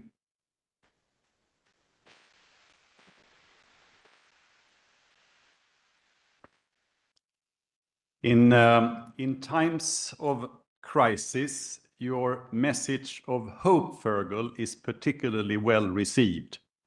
And as our fourth speaker prepares himself, I would now like to strongly encourage all of us to formulate questions in our minds. There will be an opportunity to engage the panelists in a question and answer session, so make use of this opportunity and let us start our direct exchanges and conversation.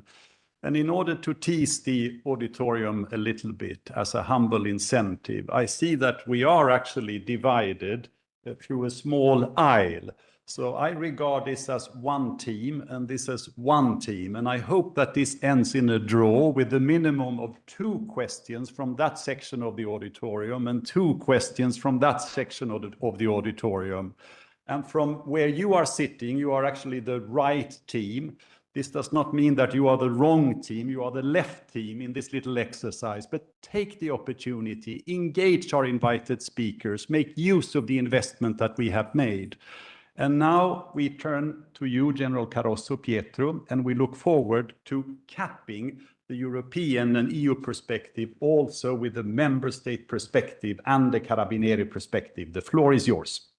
Too many perspectives, you know, there are a lot of jokes about Carabinieri, so I hope that I'm able to say something interesting for the audience. Having said that, and thank you for this great opportunity to talk about our perspective in this very challenging environment. First of all, distinguished authorities, esteemed colleagues, honored guests, let me convey the greetings of Lieutenant General Salvatore Luongo, the Carabinieri Commanding General, for this very important meeting, and I wish to express my sincere appreciation to the United Nations Under Secretary General Ambassador Jean-Pierre Lacroix. Today's theme, peace operation in a changing world, is of crucial relevance in our current global landscape, in which, as Carabinieri, we put at the center of our missions the needs of the local population. Indeed, by doing this, we are replicating our national commitment, focusing on the citizens' security and protecting vulnerable groups. Cyber attacks, disinformation campaigns, and proxy conflicts combined with transnational threats, as we already listened from my colleague from the IAPTC, threats such as the terrorism, organized crime, crime-related disruptions, illegal migration, and public health emergency.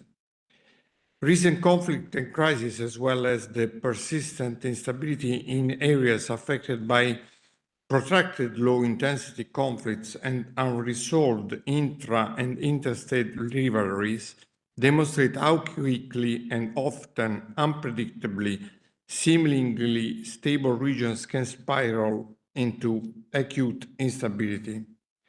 Those highly complex dynamics challenge the operational readiness of peacekeeping mission.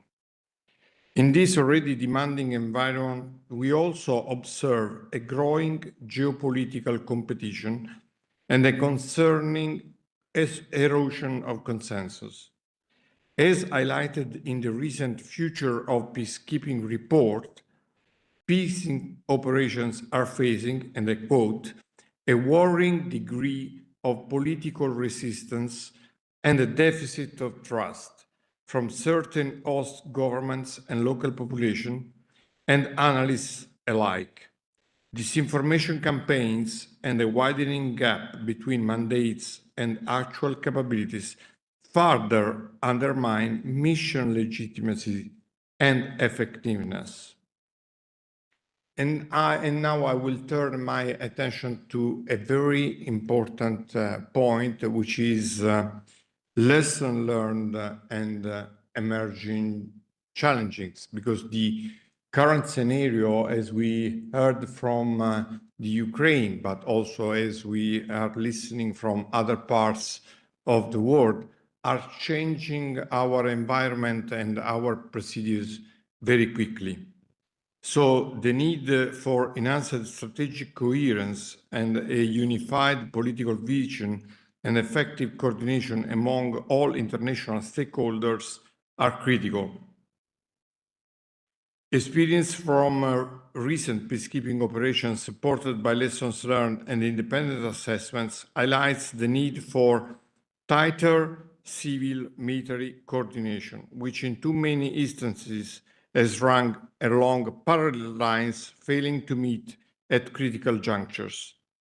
Indeed, cooperation among military forces, police units, and civilian components remains too often fragmented. We therefore advocate for mission planning process based on integrated, holistic security sector reform approach aimed at optimizing resources use, reducing duplication, and building a sustainable and accountable institution for the sake of the civilian population. Indeed, I recently participated in the drafting of the CONOPS of a possible future mission, where most of the speakers were highly concentrated on the kinetic approach of the operation instead of focusing on the local needs of the population, because the local population was not even represented in this exercise. And moreover, they were ignoring simply the legal contexts of the operation that we can possibly run. So another area of utmost importance, and one that all of us here at this forum know very well, is training. Personnel deployed in peace operations come from a wide range of cultural and professional backgrounds, often very different from those of the local environment. This creates divergent sensitivities, which in turn can become a major critical factor in mission effectiveness. At the same time, existing training programs do not always incorporate realistic simulations or provide opportunities for continuous training. What we must aim for, and allow me to say that here at COESP we have long been moving decisively in this direction, is to offer integrated multidisciplinary courses covering police in fragile settings, civilian protections, gender perspective, and moreover, local cultural awareness. Because when we deploy, we need to know where we are going and what is the local population habits, culture, and so on. This is fundamental for the mission success. This should be supported by intensive pre-deployment training. And I want to stress the concept of common pre-deployment training, particularly when we launch a multinational mission. We need to have a common pre-deployment training in order to deliver common effects. And moreover, I think that is fundamental to conduct train the trainers module in order to enhance the local ownership. Not only is fundamental train the trainer for the local ownership, but I do use the example of what we do here at COESP as a best practice. Train the Trainer module run here at COESPO is a way that we use to moderate and to counter violent extremism.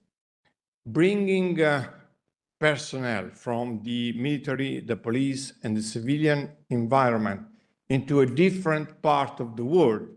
I really appreciated the slide where IAPTC is balancing the 4 different areas of the world. So bringing personnel to this part of the world, exposing them to different ethics, morale, values, is a way to mitigate as well the risk for violent extremism.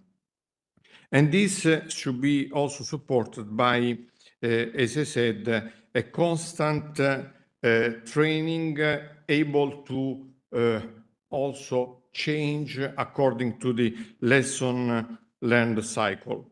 Another structural challenge concerns the logistics and the support gap. Many operations dependent on under-prepared logistical system. Experience clearly shows that mobility, base security, and personal welfare are not always adequately ensured. If we are not able to protect our troops and give them the required logistical support, they will not be able to produce effect on the ground. And in our vision, we need new approaches to have effective operation on the ground. And in my vision, this requires 3 strategic priorities. The first one is an enhanced, integrated, practical, and realistic training. The second, strategic planning, shared and inclusive.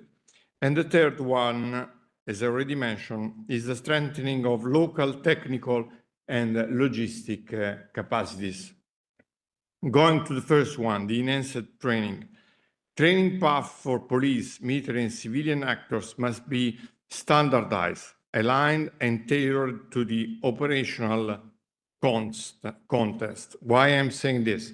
Because if we don't standardize the training, we will end up having different local approaches. Every single nation will use its own training module, its own approach, and this will endanger also the interoperability of the assets on the ground. And this program should include realistic scenario-based simulation as part of the pre-deployment phase. Going to planning, we need a unified planning process from the outset, integrating military, police, and civilian components. And I stress the local society recognized exponents. I will again refer to the Future of Peacekeeping report, which highlights a frequent misalignment between the scope of mandates, the operational goals of mission, and the actual resources available, an indication of insufficient planning capability. To bridge this gap, we must train highly skilled leaders and planners capable of transforming political mandates into realistic operational plans. Planning locally, jointly with local stakeholders will ensure coherence and sustainability. In practical terms, an all-rounded approach. Going to the technical and logistical capacities, infrastructure and logistics are the backbone of any peace operation. It is essential to build local support capacities from secure transport and field medical service to operational communication and secure data analysis. Investing in advanced technological platforms and robust logistic infrastructure is what ensures long-term sustainability and effectiveness. And I think that IAPTC could be a great platform to share our different approach. Let me now conclude. We are facing a historic crossroads. Peace operations remain a vital tool to prevent conflict and support stabilization, but they must evolve. All of us, trainers, mission commanders, UN planners, and local partners, share a responsibility to reshape peacekeeping through pragmatic, ethical, and future-oriented innovation. In this regard, allow me a brief note of a professional pride as a member of the Carabinieri. It is no coincidence that this conference is being held here at COESPO.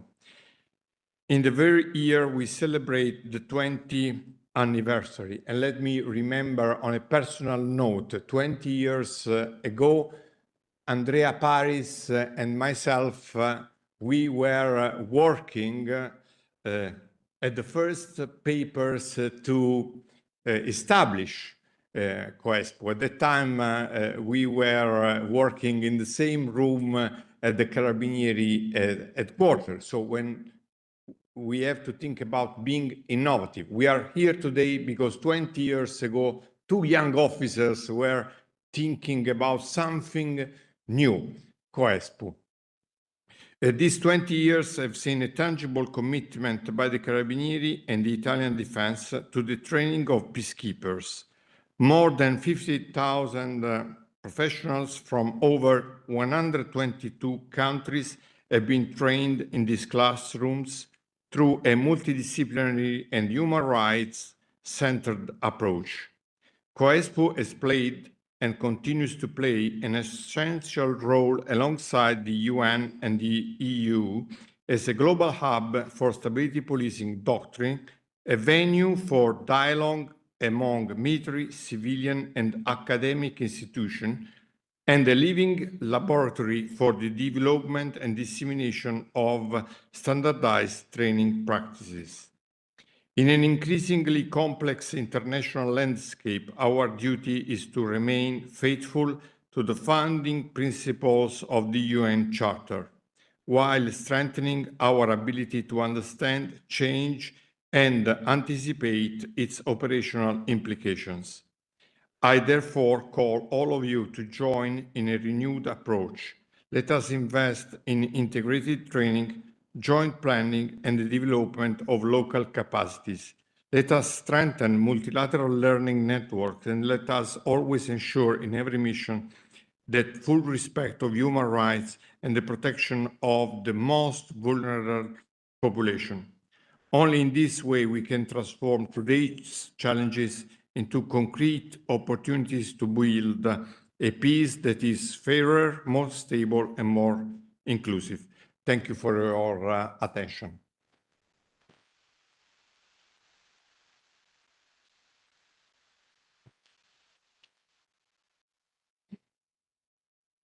Thank you, Pietro, for a very convincing argumentation and plea for professional peace and crisis management operations training. And since you and Andrea again find yourself in the same room, I hope we can expect something big to come out of that. We will now give our UN colleague and friend, Undersecretary General Jean-Pierre Lacroix, an opportunity to respond to and reflect on what has been shared from three complementary EU-European perspectives. Immediately after that, we'll turn into a dialogue with questions and answers. We have an arsenal of prepared questions here up on the auditorium, but we will prioritize the participants. So please make use of the opportunity. We have until 12:35 for this session. So please, Jean-Pierre. Thank you very much, and allow me to stay sitting also because I took a lot of notes. They very much look like some, action painting, not masterpieces, unfortunately, but here we are. First of all, I believe that obviously what we heard from Rolf Holmboe speaks to a very specific environment, and certainly one that is of an active conflict. So quite different in many respects from the peacekeeping environment, even though we have a number of peacekeeping environments that are a conflict area as well, but differently from the sort of full-fledged active conflict that prevails in Ukraine, with no peace, no agreement whatsoever between the parties. However, though, there are a number of commonality which I noted, and issues that we face, whether we're talking about that EU mission in Ukraine, or most of the peacekeeping missions or the UN mission writ large, including the special political mission. And one of them obviously is the protection of civilians, because obviously whether it is whichever way, shape or form the protection of civilians is in the mandate, and even if it's not explicitly stated, what we do ultimately boils down very much to protection of civilians. The other one is capacity building, which is something that EU and mission does in Ukraine to the extent possible, and in that particular context, certainly something that we do as well, and we face the same issues and challenges in many ways. But bottom line is that there's not much we can do in any of this mission setting if we don't cooperate with the host government, if we don't have the trust and the support of the host government. I believe it's there when we talk to Ukraine. It is there in most cases, but with different nuances of support and cooperation, and definitely the interaction with the host parties of the host government is absolutely critical. Whether we, I was about to say whether we like it or not, actually, but we have to have the best possible interaction and cooperation with the host government. Now, the other notion that I noted is the people-centered approach, which I believe is absolutely relevant and should never be sort of put in the back burner in terms of how we implement the mandate. Of course, I will not go through the various threats that our colleague in Ukraine is facing, but the hybrid threat, the mis and disinformation, all of this we mentioned abundantly, and they're part of the reality of warfare today. They're part of the environment of peace mission, whether peacekeeping or other forms of peacekeeping, of peace mission. The protection against these evolving threats, the protection of the civilians, the protection of our own peacekeepers certainly requires constant, major, and adapted efforts, because this is a topic that is constantly changing and require. And then, we talk a lot about training. I mean, I believe that this has to be very much in the curricula and very high up on the list of priorities. And similarly, and related to that, the impact of working in a conflict environment. I think we've been speaking more on the issue of mental health, mental health of our colleagues deployed in the field, dealing with the impact of operating in this very challenging environment. Now, I will move to the reality of our work with the EU and the common challenges. First of all, I think the European Union has something that we don't have, which is a better level of unity across the membership. And of course, that is a very significant asset. I think the way missions are created and conducted is significantly different. I believe where we have the biggest issue that we have to face is reaching that level of commonality of objectives and unity in the Security Council and the General Assembly with the budget. And thereafter, the degree of latitude given to our heads of mission and our colleagues in the field is quite significant. I believe the EU procedures are different, but ultimately, we have experience in the EU and the UN, a very significant diversity of models of operation, ranging for capacity building to monitoring or supporting ceasefire, lots of different combination and very often partnership and complementarity in the field with the European Union. Actually, I can think of very few mission contexts where we don't have a partnership with the EU one way or another.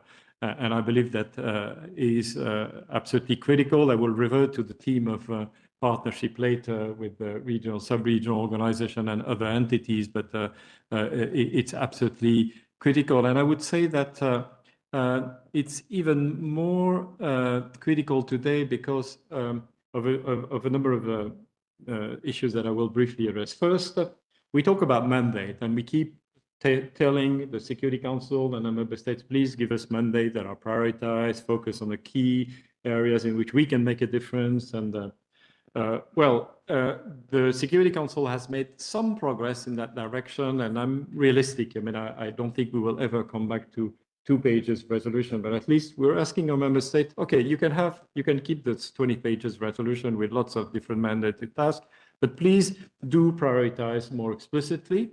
But what does mean prioritizing? It means that other issues, mandated tasks that are not prioritized in our mandate should be performed primarily by others. And therefore, the issue of partnership becomes even more salient. But not only the question of partnership, the question of making sure that partnerships are well run and coordinated. And that is something that we sometimes do quite well in the field, actually. It's usually done well when at the field level, the various representatives are, get together on a regular basis and they make sure that there is complementarity. At the headquarter level, it's a bit more challenging. But I believe that with the EU, we have our shared priorities that you referred to, fair goal, and we have constant interaction. Actually, last week I was in Brussels on Thursday, briefing both the European Parliament Security and Defence Cooperation Committee as well as the PSC. This is not a one-off; we do it regularly. So I think that is, and I would say similarly with the African Union, of course, in different way, shape, or form, but still. Now, the second thing, which I believe has to do with the same problematic, is we have to have clarity regarding expectations. Having prioritized mandate is one thing, of course, implementing them, but then making sure that there is good understanding about what the mandate exactly is for. Sometimes I hear, and I still hear occasionally, for example, Cyprus. This mission has been there for 50 years, 60 years. You're still there, so you have a problem. You failed. To which I say, no, not at all. I mean, the Cyprus peacekeeping mission, UNFICIP, is a success because it is fulfilling its mandated task, which is to make sure that the ceasefire between the North and the South is preserved, thus preserving conditions for peace efforts to continue. Because if the ceasefire unravels, then forget about the peace process. But that clarity of understanding and ultimately making sure that the political nature of peace operation is well understood. That is, these operations, whatever, EU, UN, they're always created to support political efforts, and they are never enough to achieve the ultimate result, which is a successful completion of the political process, which requires much more than just our peace mission, however important they are. Now, the third thing that I would like to briefly, and it's related to the first and the second, is that obviously the evolving nature of the challenges that we're faced, the drivers of conflict that have been mentioned by I believe all of us, the impact of climate change, transnational criminal activities, hybrid threat, all that kind of thing, means that most of these challenges are cross-border. Now, many of our missions are centered in one particular nation, one particular territory. So how do we address better issues, for example, such as transnational criminal activities or the illegal exploitation of natural resources? They can be addressed only at one nation. Like, in the DRC, we have a mission, but we cannot address alone and only in the DRC the issue of transnational illegal exploitation of natural resources.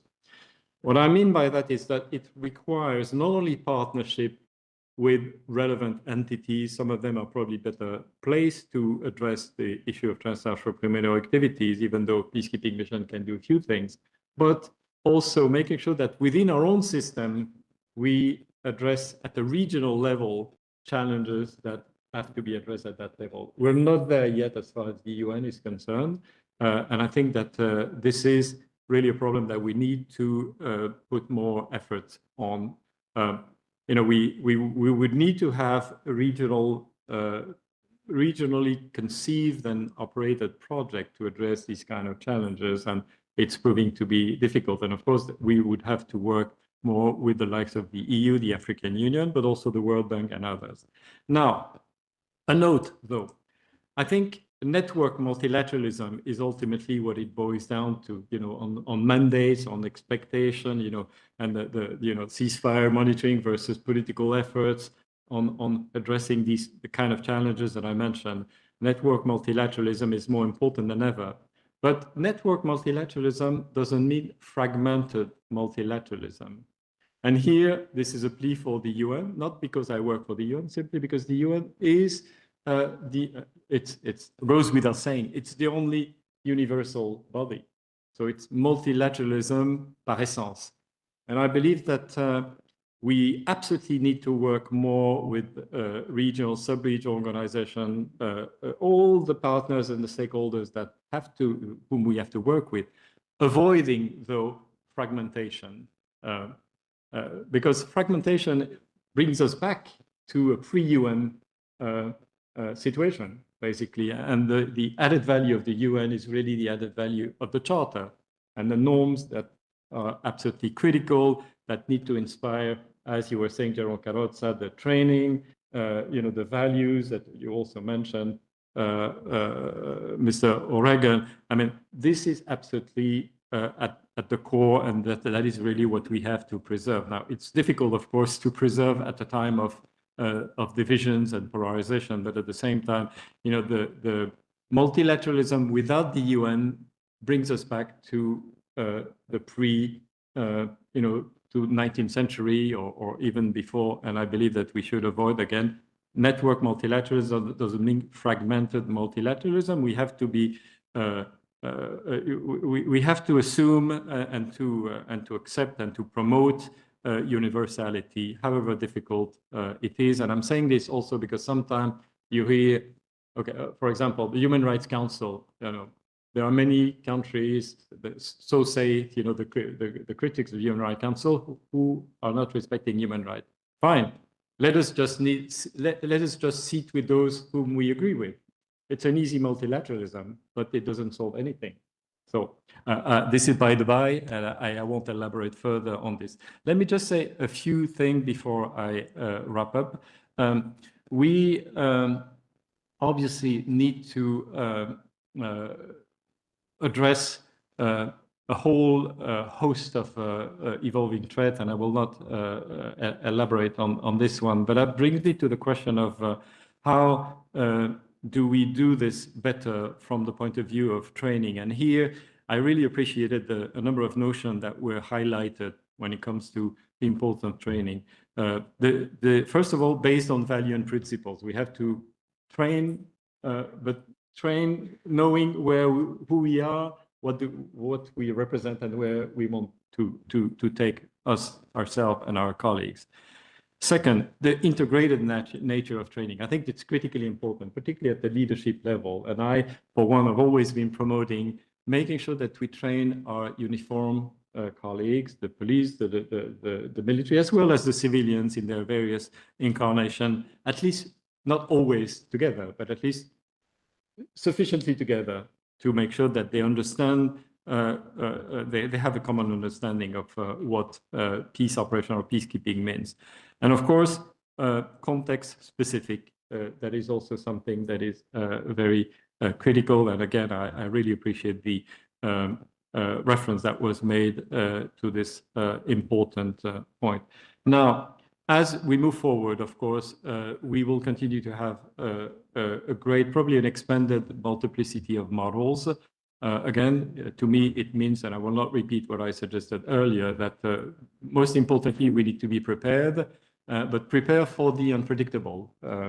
Whether our colleague Rolf Hombo was talking about the possibility of a ceasefire monitoring outfit in Ukraine. We have been asked repeatedly, will there be a UN role and what kind of role and so on and so forth, to which we say, we don't know. It's very hypothetical. Unfortunately, a ceasefire is not around the corner, but you can imagine a scenario whereby there would be a third party tasked with monitoring ceasefire. And you can even imagine that there would be a role, I believe there would be a mandate from the Security Council. There might be also a role for UN as such, even the blue helmets. Now, agree, it would be totally different. This is where I'm saying not only the diversity of model is increasing, but the same things that we've been doing for decades, for example, monitoring ceasefire in the Golan Heights, if we have to do it in Ukraine, even putting aside the difference in terrain and logistics and challenges, that would have to be completely different from a ceasefire that was devised 60 years ago or 50 years ago between Israel and Syria. And therefore, the role and the modalities of a ceasefire monitoring outfit would be have to be conceived very differently. With high level of technology, the 3-dimension and everything. Although I would assume, and I would have a slight difference with Mr. Olmo there, that a significant amount of boots on the ground would still be needed because of the terrain and also the need to just confirm, whatever allegation there are of violation. But then, and then again, just to clarify, I think that there's been in the discussion regarding possible ceasefire monitoring outfit, there has been a confusion, which I believe now is a bit dissipated, between security guarantee to Ukraine and a ceasefire monitoring mechanism. Two things that will have to be complementary, but very distinct. And finally, two things. We continue to have to do what we're currently doing in terms of addressing all the efforts that we call Action for Peacekeeping, Action for Peacekeeping Plus, and so on and so forth. They're very relevant to training. It's constantly evolving, but the safety and security, the more women in peacekeeping, the women, peace and security agenda, I think it's critical to reaffirm that it's not ideological, it's absolutely a question of effectiveness, and that we have to approach the effort of continuing the increase in the number of women in peacekeeping, continuing the empowerment of women in peacekeeping and benefiting from peacekeeping. We have to keep working on conduct and discipline, including countering preventing and countering the threat of sexual exploitation and abuse, because I keep saying that the only thing that can really kill peacekeeping is sexual exploitation and abuse. That is, and I see my friend and colleague Christian Saunders to the right, and really we work very, very closely together. It is absolutely critical to make sure that we do things properly, consistently with our value. And finally, one of the problems that we face and was raised, and is the question of legitimacy. And of course, legitimacy can be approached from different angles. It's the legitimacy acquired through the effectiveness and impact of what we do, and the conduct of our people, and the adequacy between the resources and the mandate, and all that kind of thing.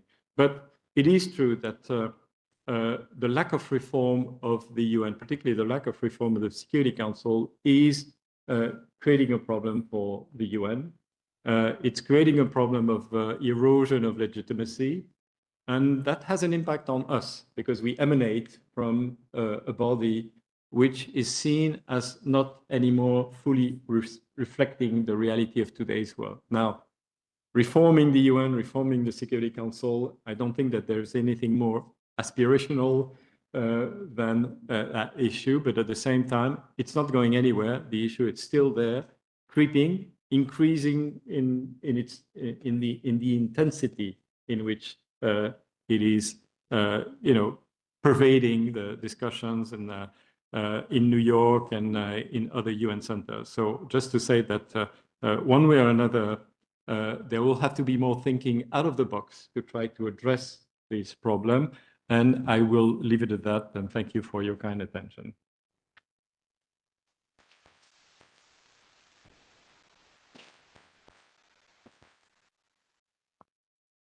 That was indeed very helpful that you were able to pick up on so many of the points raised by our three EU colleagues, and both to align the UN and the EU perspectives, but also to dare to problematize a little bit, which we all need.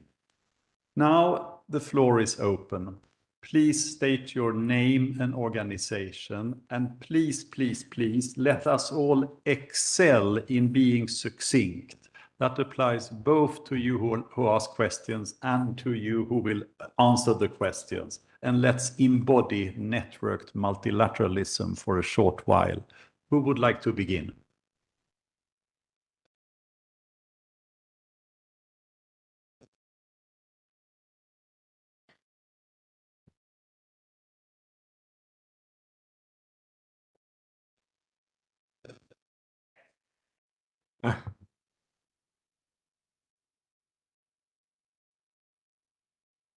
We have a... I think my voice. Okay.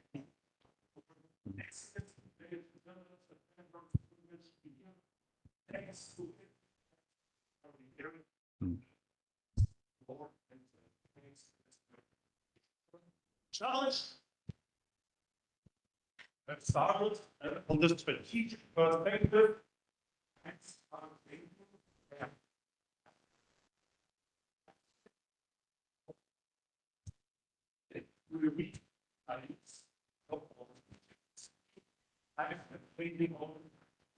What's the difference? Okay. Our heads, our relations, actually directly after the break. Therefore,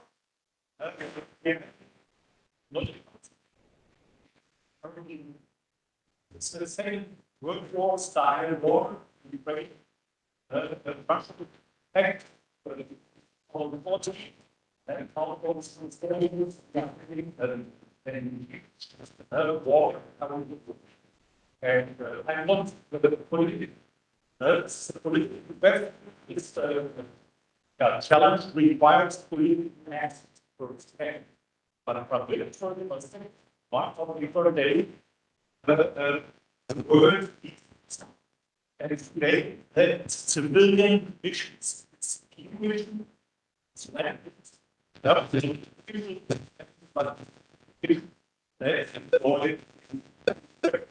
our task as training facility provide training for all of the departments. First hand, they provide training for me, but I don't see a bit of tradition that continue all Russians that it's too late.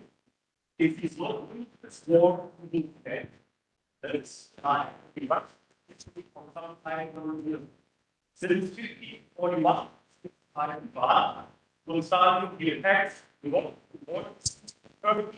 targets.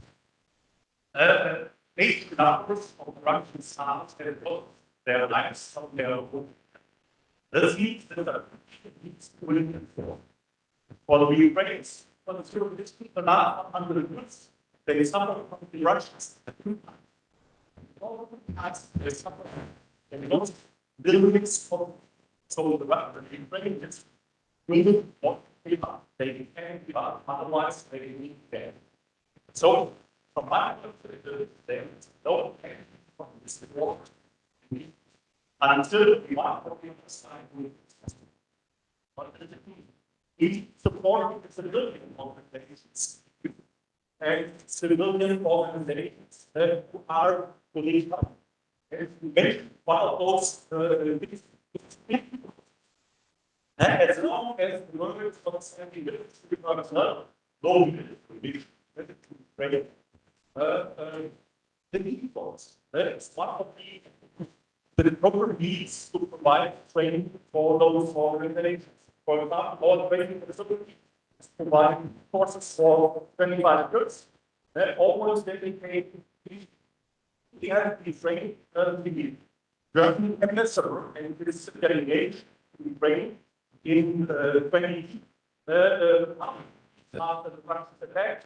The government decided to get this back to be trained, get the government back again, and we will provide how to consider military breaks, how to assess military threats, how to avoid military breaks, what get out of Chinese trade. That's what we can, what we can offer. So, our advice say this way for military operations, for military relations. There is still 9 different military relations employed under the flag of the Navy of the United Nations. And for provide training for the civilian and relations who are getting employed those lines. This is very helpful for both sides, and they are first step, maybe the word better. Sorry for having no question, but it's an overarching topic that I will communicate for the full prepare. The way out from our perspective is to keep forces available, whether it's military, whether it's police, or civilian, enabled to be available in the next. And those decisions will come up not within weeks or months, they will be there on the spot within hours. Someone will take a decision that will need those delegations. So we need to prepare our organizations to be ready to go to this whenever it's necessary. Sorry for having no question. Thank you very much for your presentation. Observations are also welcome. It was a grim outlook, but you chiseled out an important role for training. Sir.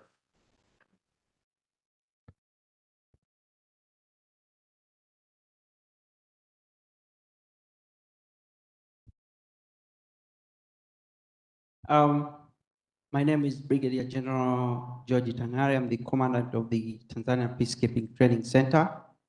As I'm speaking for the first time, I would like to join my colleague from Germany to thank our host, COESPU, for wonderful arrangements and facilities put in place for this meeting. Thank you very much, General.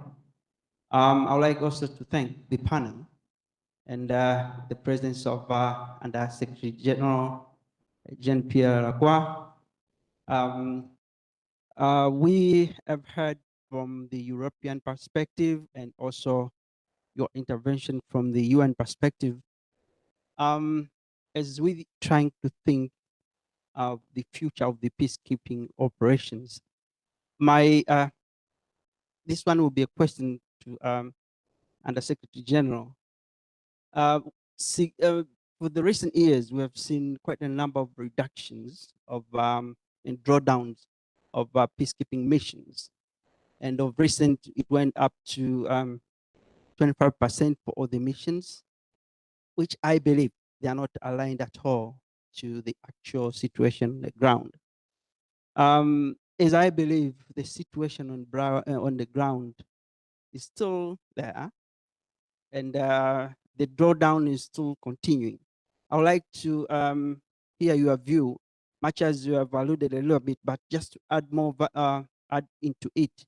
What could be, what is the viewpoint on the UN in future as of peacekeeping missions? Thank you very much. Thank you for your friendly aid. It actually leaves this with a draw 1-1 between the two teams of the auditorium. We'll turn to the Under Secretary General and then we'll round off with a warm hand of applause, and then we will have to shift this setup in order to cover also the spotlight session before lunch. Please. Thank you very much. I can be very brief. I mean, I already mentioned, I was not the only one, the problem resulting from greater polarization and division across the membership, which then leads to less appetite for collective or multilateral responses to crisis.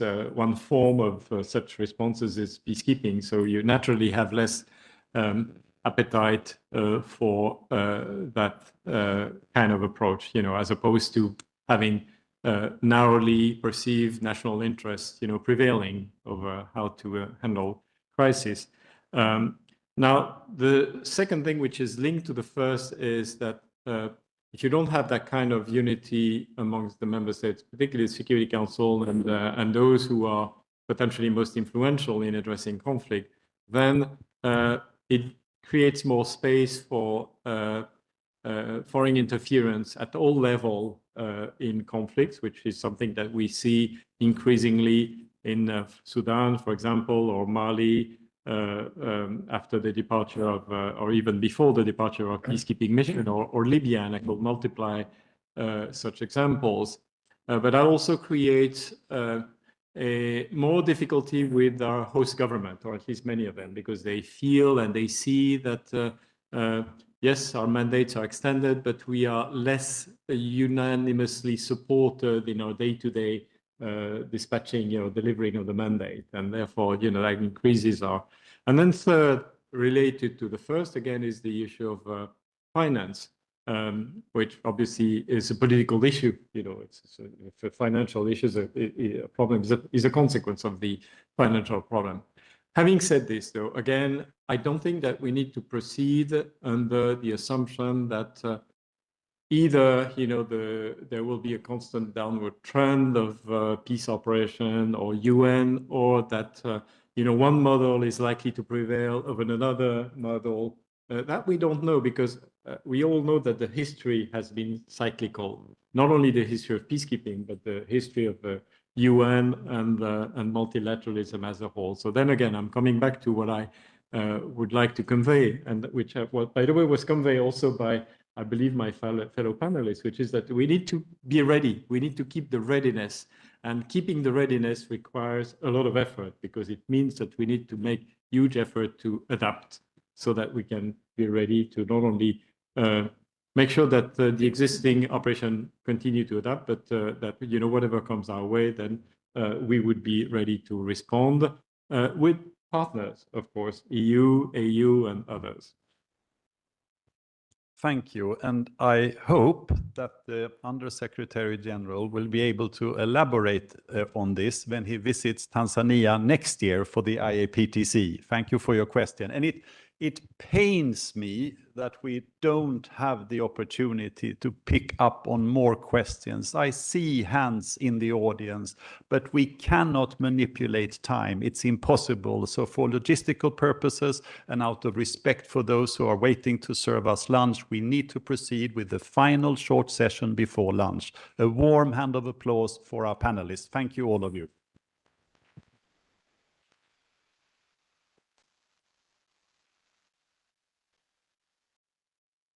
And a special thanks and over and out to Ukraine.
Do I need to? Thanks a lot. Yeah. Yeah, it is important. It would be highly appreciated. Yeah. Um,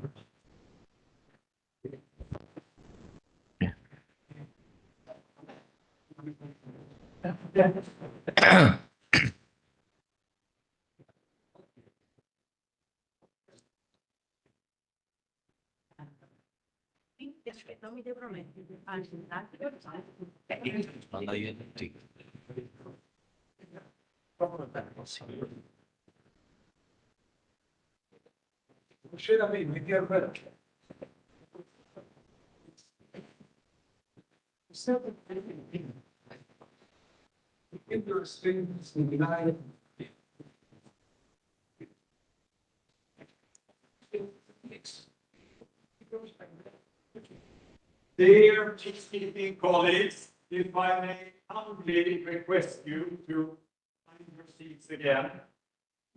The update from Paddington 2, the chief of the Integrated Training Service of the United Nations, is one of our key components.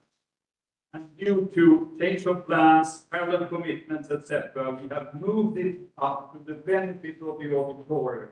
So bear with us. This is very important that we cover this point before we break for lunch. And we will also benefit from a short overview of what our steps when they came together for the so-called peacekeeping ministerium in Berlin earlier this year.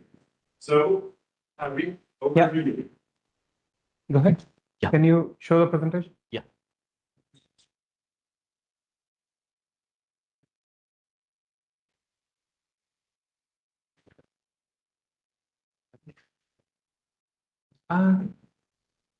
No.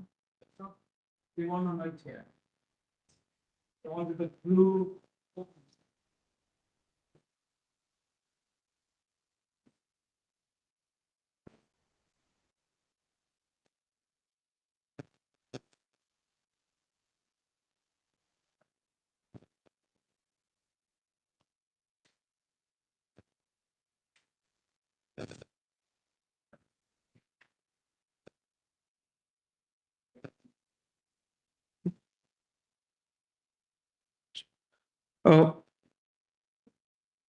Good morning, everyone. And I think, I'm sorry.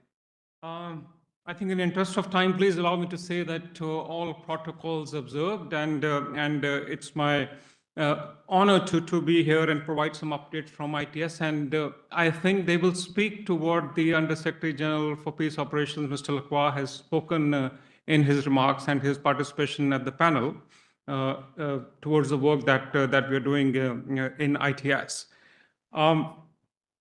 I think it is extremely important to maybe learn that that peacekeeping training itself is a shared responsibility between the member states and the United Nations. This partnership is actually anchored in the General Assembly Resolution 49/37 of 1995, specifically page 9 of the resolution. That resolution asked the Secretariat and through the Integrated Training Service to be responsible for developing and disseminating peacekeeping training policies, standards, and materials. And then it also enhances the capacity to deliver that training to member states through the conduct of training of trainers. It is the member states who are responsible for delivering the mandatory pre-deployment training for uniformed personnel. The United Nations itself and ITS does it for the civilian counterparts. This responsibility is also reinforced in the A4P Declaration of Shared Commitments, where the member states committed to provide well-trained and well-equipped uniformed personnel and to support the effective development and delivery of peacekeeping training. And the Secretary General committed to provide member states with training materials and standards which match operational requirements. In 2024, we adopted the Operational Readiness Preparation Policy, which makes it obligatory for the participating member states to provide such pre-deployment training to the deploying personnel. And it covers training including on conduct and discipline, as well as on prevention of sexual exploitation and abuse. And there is a requirement that the troop and police contributing countries, they actually certify that that training has been provided to the deploying personnel. And there is a certificate as part of that policy which provides the template to provide the certification. To give you some quick updates on the latest developments of what ITS has done. Very first is the core pre-deployment training materials known as CPTM. This we have updated over a period of 2 years, and these are currently being rolled out. These have been updated to include some new and revised lessons, including misinformation and hate speech, strategic communications, climate, peace and security, human rights, protection of civilians, prevention of sexual exploitation and abuse, gender, environment and mental health. And it also has improved support for the national trainers for methodology as well as learning evaluation. And the content was validated with member states and then piloted. For the rollout, we have already conducted 3 training of trainers courses in Asia, in Europe and Africa, and we'll be conducting more going forward.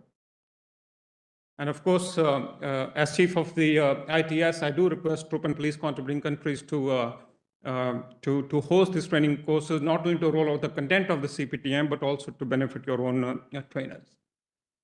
On safety and security, we have developed and rolled out a reinforcement training package on force protection, and this was done in 2024. We are currently considering to add a dynamic annex to this reinforcement training package so that we can capture the incidents and integrate them for learning of the troop and police contributing countries as incidents happen in the field. So this is something that we'll be doing going forward, and then we'll notify the member states as and when this annex is updated. We also have a reinforcement training package on misinformation, disinformation, and hate speech, knowing the criticality of this subject, which has scaled up really rather quickly, and we are still playing catch up. This also we have rolled out earlier. We've done so in Austria and Switzerland, and currently a course on this is going on in Morocco, and we'll have another course conducted next year in 2026 in France. On strategic communications, again, this was one of the needs that was mentioned by the USG as well.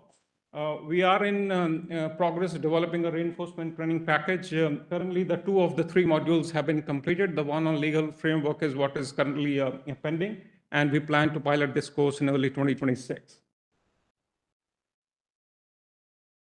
On leadership training, again, a very important subject in the current environment of peacekeeping. We have thoroughly reviewed and updated the content of the Senior Mission Leaders course. It's the flagship course of ITS with member states. And we aligned the content with today's peacekeeping realities, where we have gone from a scenario of a startup mission to a mission which has gone beyond startup, and it is, it has an elected government in place, and it is facing challenges of reconfiguration or transition. We've also added additional data and technology elements into this, including digitalization of the Karana scenario, which some of you might be familiar with. And the next SML, a Francophone course, will be conducted in the first quarter of 2026, and will be soon calling out for the nominations.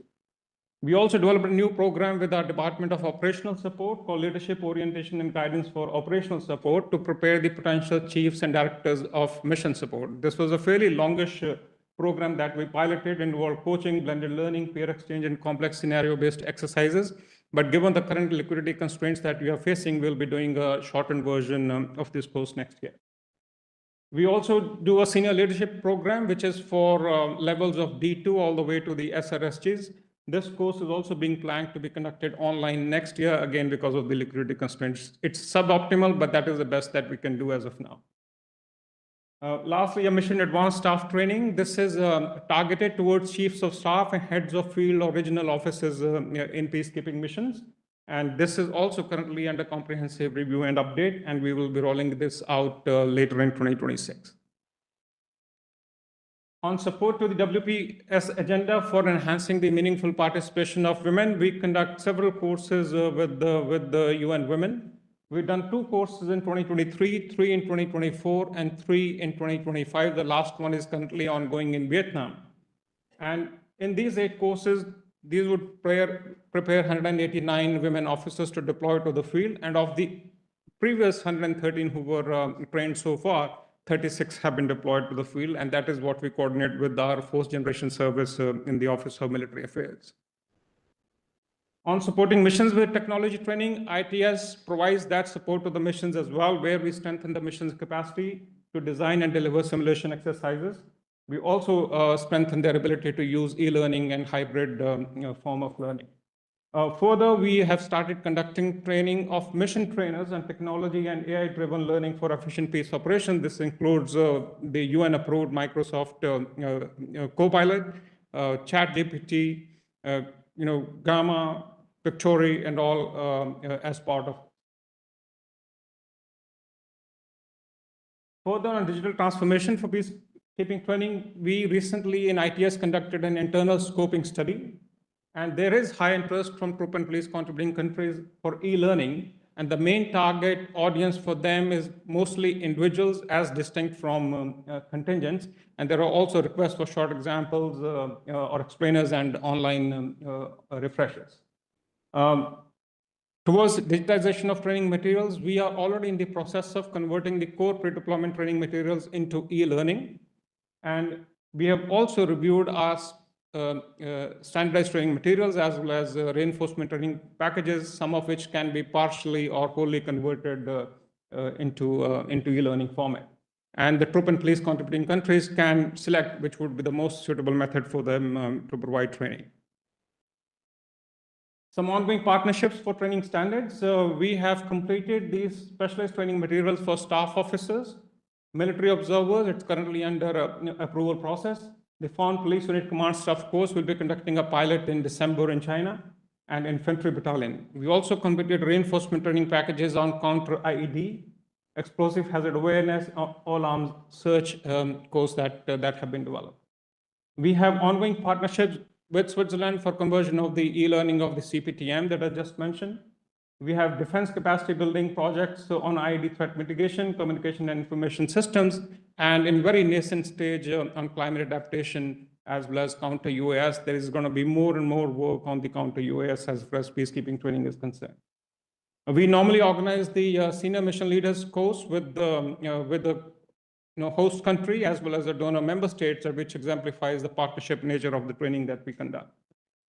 We also partnered with Morocco for the translation of the UN Staff Officer STM, and we have done the same with OAF on the CPTM and military observers.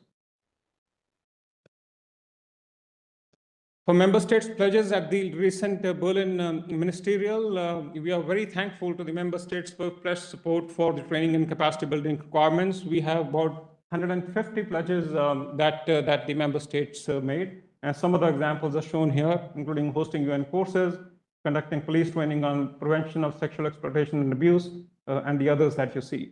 We are following up with the member states for the implementation and timeline of these pledges. And next week on 18th of November, there will be a meeting in New York with the C-34 members to take a stock of the implementation of these pledges. And we are simultaneously deconflicting and coordinating regional travel TOT courses, regional level TOT courses, ensuring that the trainers from the top troop and police contributing countries, as well as those who are from new and emerging troop contributing countries who can participate in this. UNAT impact on ITS's capacity. You heard of the financial and liquidity constraints that we are facing. Of course, it's something which is beyond ITS itself, but it is going to have an impact on ITS as well in case the proposals get approved by the member states as they have been presented to them. A lot of the member states reach out to me for training recognitions, and we have a pending backlog of such recognitions purely because ITS does not have enough capacity to meet them all. And if the resources go further down, of course, that waiting list is going to increase as well. Some mitigating measures. Member states need to pledge more targeted support for the peacekeeping capability readiness system. Member states can pledge for extra budgetary funding, including now, I would say, for staff resources as well. Member states can offer in-kind support, such as expertise, international travel, or providing training facilities to conduct courses. They can release national trainers to deliver training. The model that ITS follows is that we we would send 1 or 2 trainers from ITS, and we would request trainers from member states whom we have trained and certified ourselves. Or they can develop joint projects with specific outputs like the eCPTM project that I just mentioned, and similarly, those can be done for the translation of the ITS training materials as well. Overall focus moving forward for us continues to be supporting the A4P of P Plus and the Dos Santos Cruz report, as well as the Force Commander and Police Commissioner evaluations that we get from the field. Strengthen performance, including the leadership role. Strengthen engagement with national, regional, and international peacekeeping training centers. This is why Chief ITS is part of IAPTC. To integrate technology, make training more accessible, increase use of ITS learning management system for e-learning, and of course, WPS. Some of the needs going forward, we need to develop STMs or RTPs on military and police integration. This was mentioned as well, so that both the uniform components can play a complementary role to each other rather than doing it absolutely separately.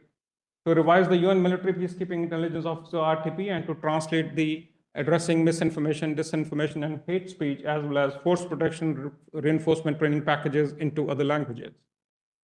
We also need hosts for training of trainers on strategic communications, UN Infantry Battalion, and Foreign Police Unit courses once the revision is completed, and for the core pre-deployment training materials in French.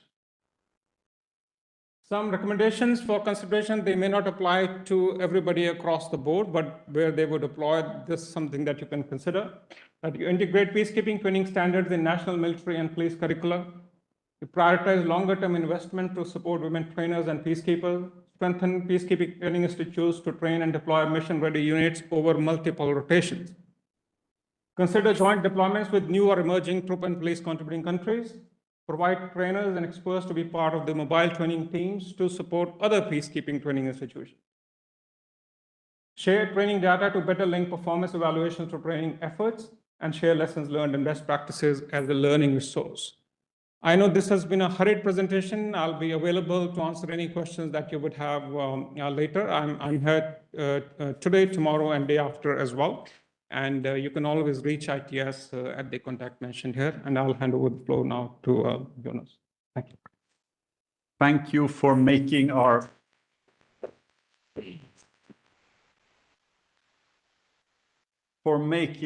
program complete, Harry. It may have been a harried presentation, but you are here to engage with participants and members for yet a couple of days. It was important to cover this point. In just a few minutes, we will be rotated from the presentation confrontation line to a well-deserved rest, recreation, and lunch break. We have one final short intervention before we break by Dr. David Curran, who is an associate professor at the Center for Peace and Security, Coventry University, and also very much involved with the Global Alliance for Peace Operations. And you have done some, for us, very useful analysis and result with a particular education and training focus on the peacekeeping ministerial in Berlin. Please.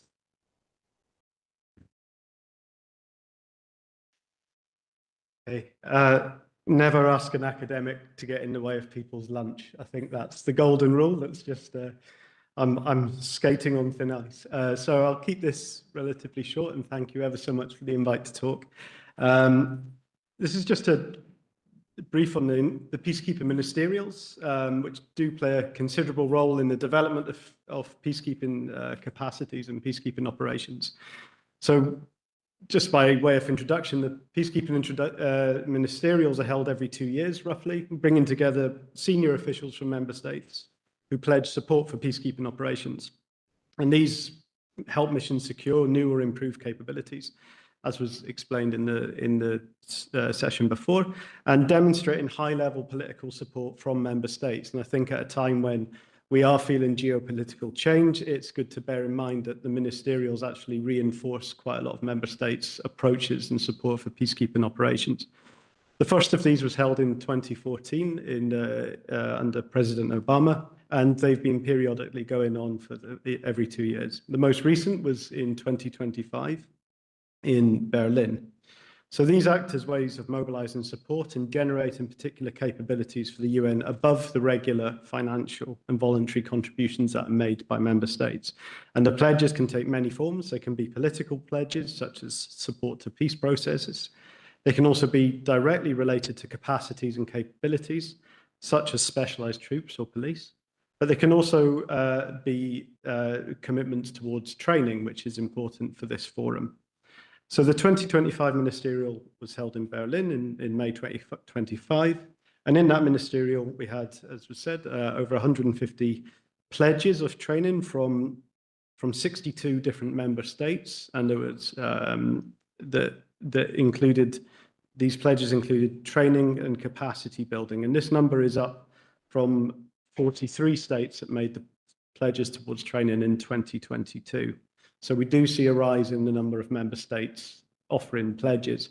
Also from the Review Week in New York last week, there was a noted spread of training providers where training was often only really kept within the sort of Western Europe and North America.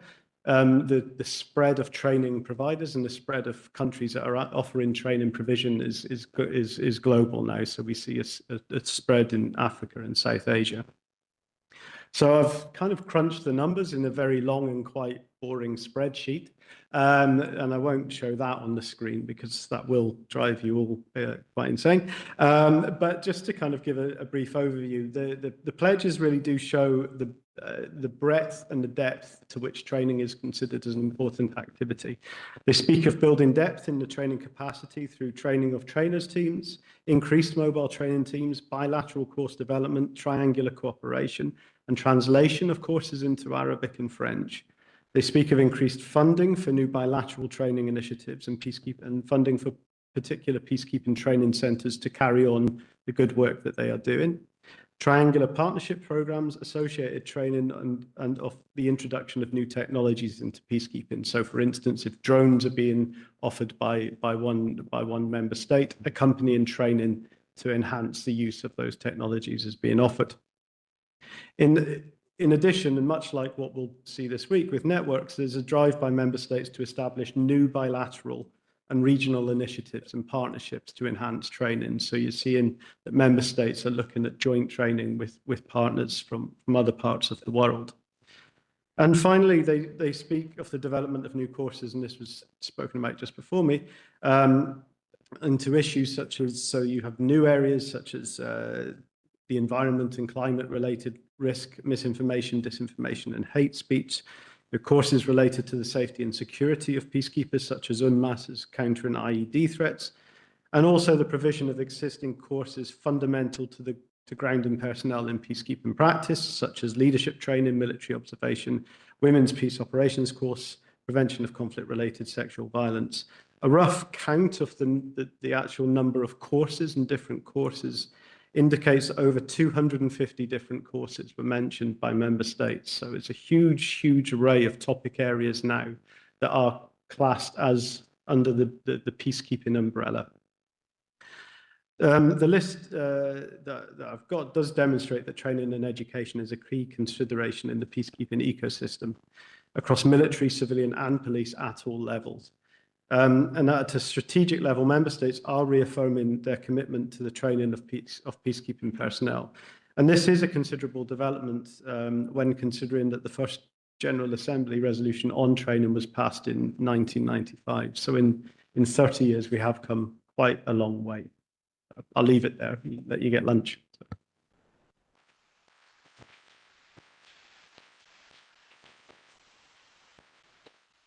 Thank you very much, David. You are here for the week, so if anyone is interested to follow up in more detail on the pledges made and the processes behind them, please take the opportunity. And David, you pledged to speak for 8 minutes, and you did. Thank you for walking the talk. Now it's time for all of us to walk and talk over to the lunch facility. Thank you for your commitment and engagement.